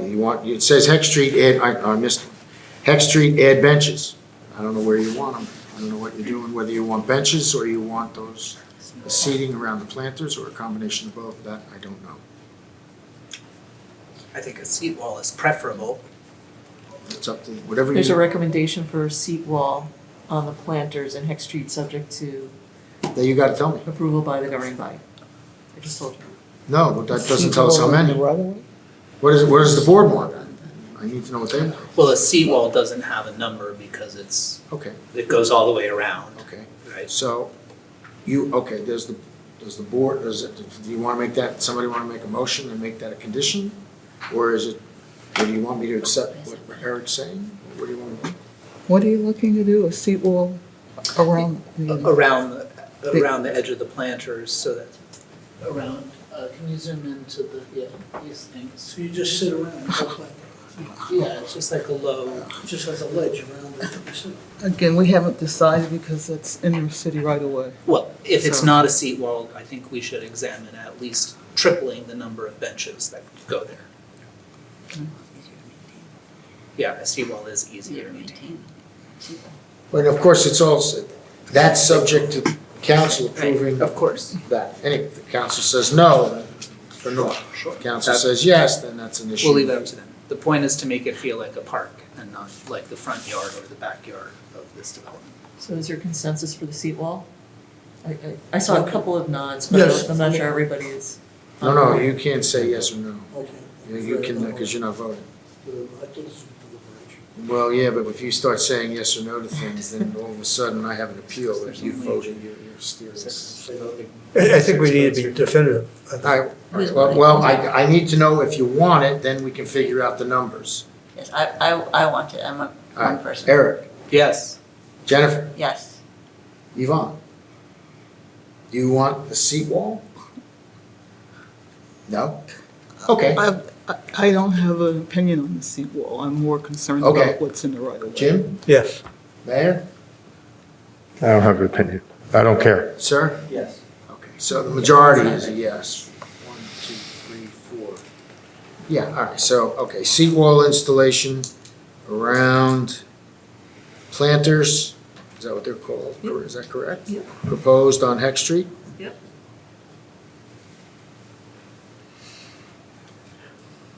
Got it. If the price becomes exorbitant, they're gonna pull it from mayor and council and say, we don't want anything. Well, then they're gonna come back and amend their plans. Then you don't get benches or anything, so. Anything else? There was still the outstanding question about flipping the trees from the mailbox. Yeah, I need to know what Yeah, direction you I want me to go would say in. I would prefer to have the tall, not to make it to flip it, so that the mailboxes are not behind 10 to 12 foot. What's the consensus of the board? Do you want the mailboxes to be flipped and then those planters to be low, high? Yes, I suggested that they move from this side from the Which the applicant east side said to the west side. they would do that, Yep. I think. And these plantings should be low plantings like these. Majority, everybody on the board, is that a yes? Anyone? And is there a no? Okay. James? No? We're Yes, good? it's fine. Okay, so, all right, so let me get to that. Okay, so number 16, we're gonna flip mailboxes. Okay, and anything with the planters that were proposed behind it, they'll just be maintained, or? I think that was the issue, the flipping of the boxes, correct? I don't know what the issue is. Yeah, or they're moving the mailboxes from one side to the other. I don't think we're talking about moving the mailbox, it's just the plants, right? No, you're gonna move the mailboxes. The mailboxes. The whole thing started about mailboxes. From the side to the side. Okay, that's fine. Yeah, that's the one, okay, I got it. Jack, while we're in that area, there was also widening the driveway in that location. Okay. Heck Street driveway to be widened. And I'm gonna take the easy way out. Just make sure we Subject- reference the Within the lines site. on page 2 Okay. of Page 2. It's behind the northeast unit. I just want to make sure. All right, and it's gonna be subject to Insight telling me what I'm supposed to write. Yes. I'm gonna pass this off to Jason. Page 2 of Page 2, A3. A3? Okay, got it. Could I also recommend a pre-construction meeting as a condition? Whatever, that's up to the board. Yes. Yes. Yeah. Okay. Good idea, Jason. 6, pre-construction meeting. Pre. Yes, pre-construction, pre-construction meeting. Jason, as per Jason's comment. So that means I'm gonna pass that along to him too, in red ink, so he tells me what to say. Does that mean before they put the fencing up? Yeah, absolutely, for anything, definitely. You need to pull permits for that anyways. I do the heavy lifting and the bulk, and then I defer to these two to my right to make sure that I get the right comments. Carry buckets. Don't let them rest. This is not on your list, I don't think it's a list thing, but I'm just making the comment for the record about just, especially for a 3-year, I know you all do these all the time, but a 3-year construction project with that, in that location in the city, the maintenance of the garbage around the fence, I know that's always a thing with the wind, especially down there, and it's like ongoing, so the best that you can do to keep that garbage away from the garbage pickup, cleanups. Be appreciated. You're gonna tell me. Yeah. You guys are gonna tell me. I want to make a recommendation that's part of the, whatever it's called, that whoever is in charge of the project or site manager has to contact the city transportation planner when there's deviations to keeping these 4 streets open, because we all know darn well, sometimes these streets are going to be closed, and the city's got to be made aware of those beforehand. And when we say, we're not going to lose any parking, hey guys, come on, there's going to be 6 cement trucks taking up 40 spots. I mean, so, you know. Just the staging scares, it's a great project, but the staging just scares me when you said you wanted to go all the way to the curb, and like Barbara said, that means people can't even open up their doors to get out of the car, and there's no sidewalk for people to walk to the beach. We'll work with the city, provide notice, and make sure. Well, we have a transportation planner, I want him to be involved with any deviation from what they said. We wouldn't lose any parking. So why don't I do this? As part of this pedestrian traffic plan situation and the parking and so on, I'll add into that there'll be no street closings without permission from the city during the construction of the project. There has to be oversight by the city. But if we put in their transportation planner, they know who they have to talk to. That's what you want. Yeah, well, that's what we have them for. Yeah. Transportation plan. And I just need to know who I'm supposed to pass this off to. I think it is a good project, and I thank you. Again, that's just that one thing, you're talking about 3 years of loss of 2 major streets and 2 major streets for people who live in Wesley and people going to Kennedy Park, so they're all 4 major streets, so. Is that it? Yeah, please make sure any vote includes the design waivers. Oh, yeah. The motion, if there is going to be one, would be to approve the project, preliminary and final, subject to these conditions, compliance with these conditions, and it would be for whatever the remaining design waivers are after the various amendments. It wouldn't just be for preliminary and final site plan, it would be along with the design exceptions, excuse me. If you got everything, I'll make the motion. Okay, hold on. We have a second. Hold on, Second. whoa, we're going too fast for me now. Who's the second? Yvonne, thank you.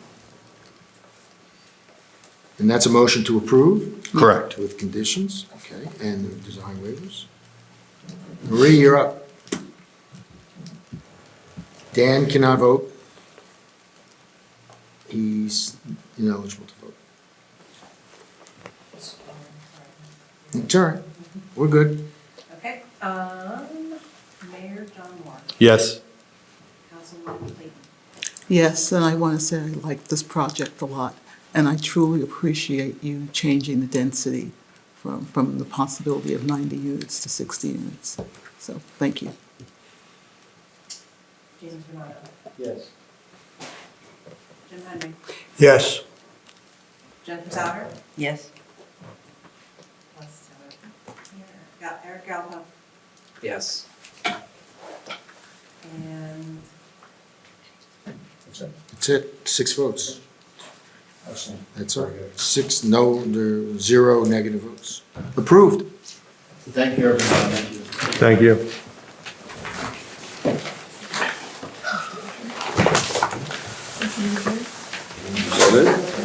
Okay, motion to adjourn? So moved. Second. All in favor? Aye. Any opposed? Sounds like the ayes have it.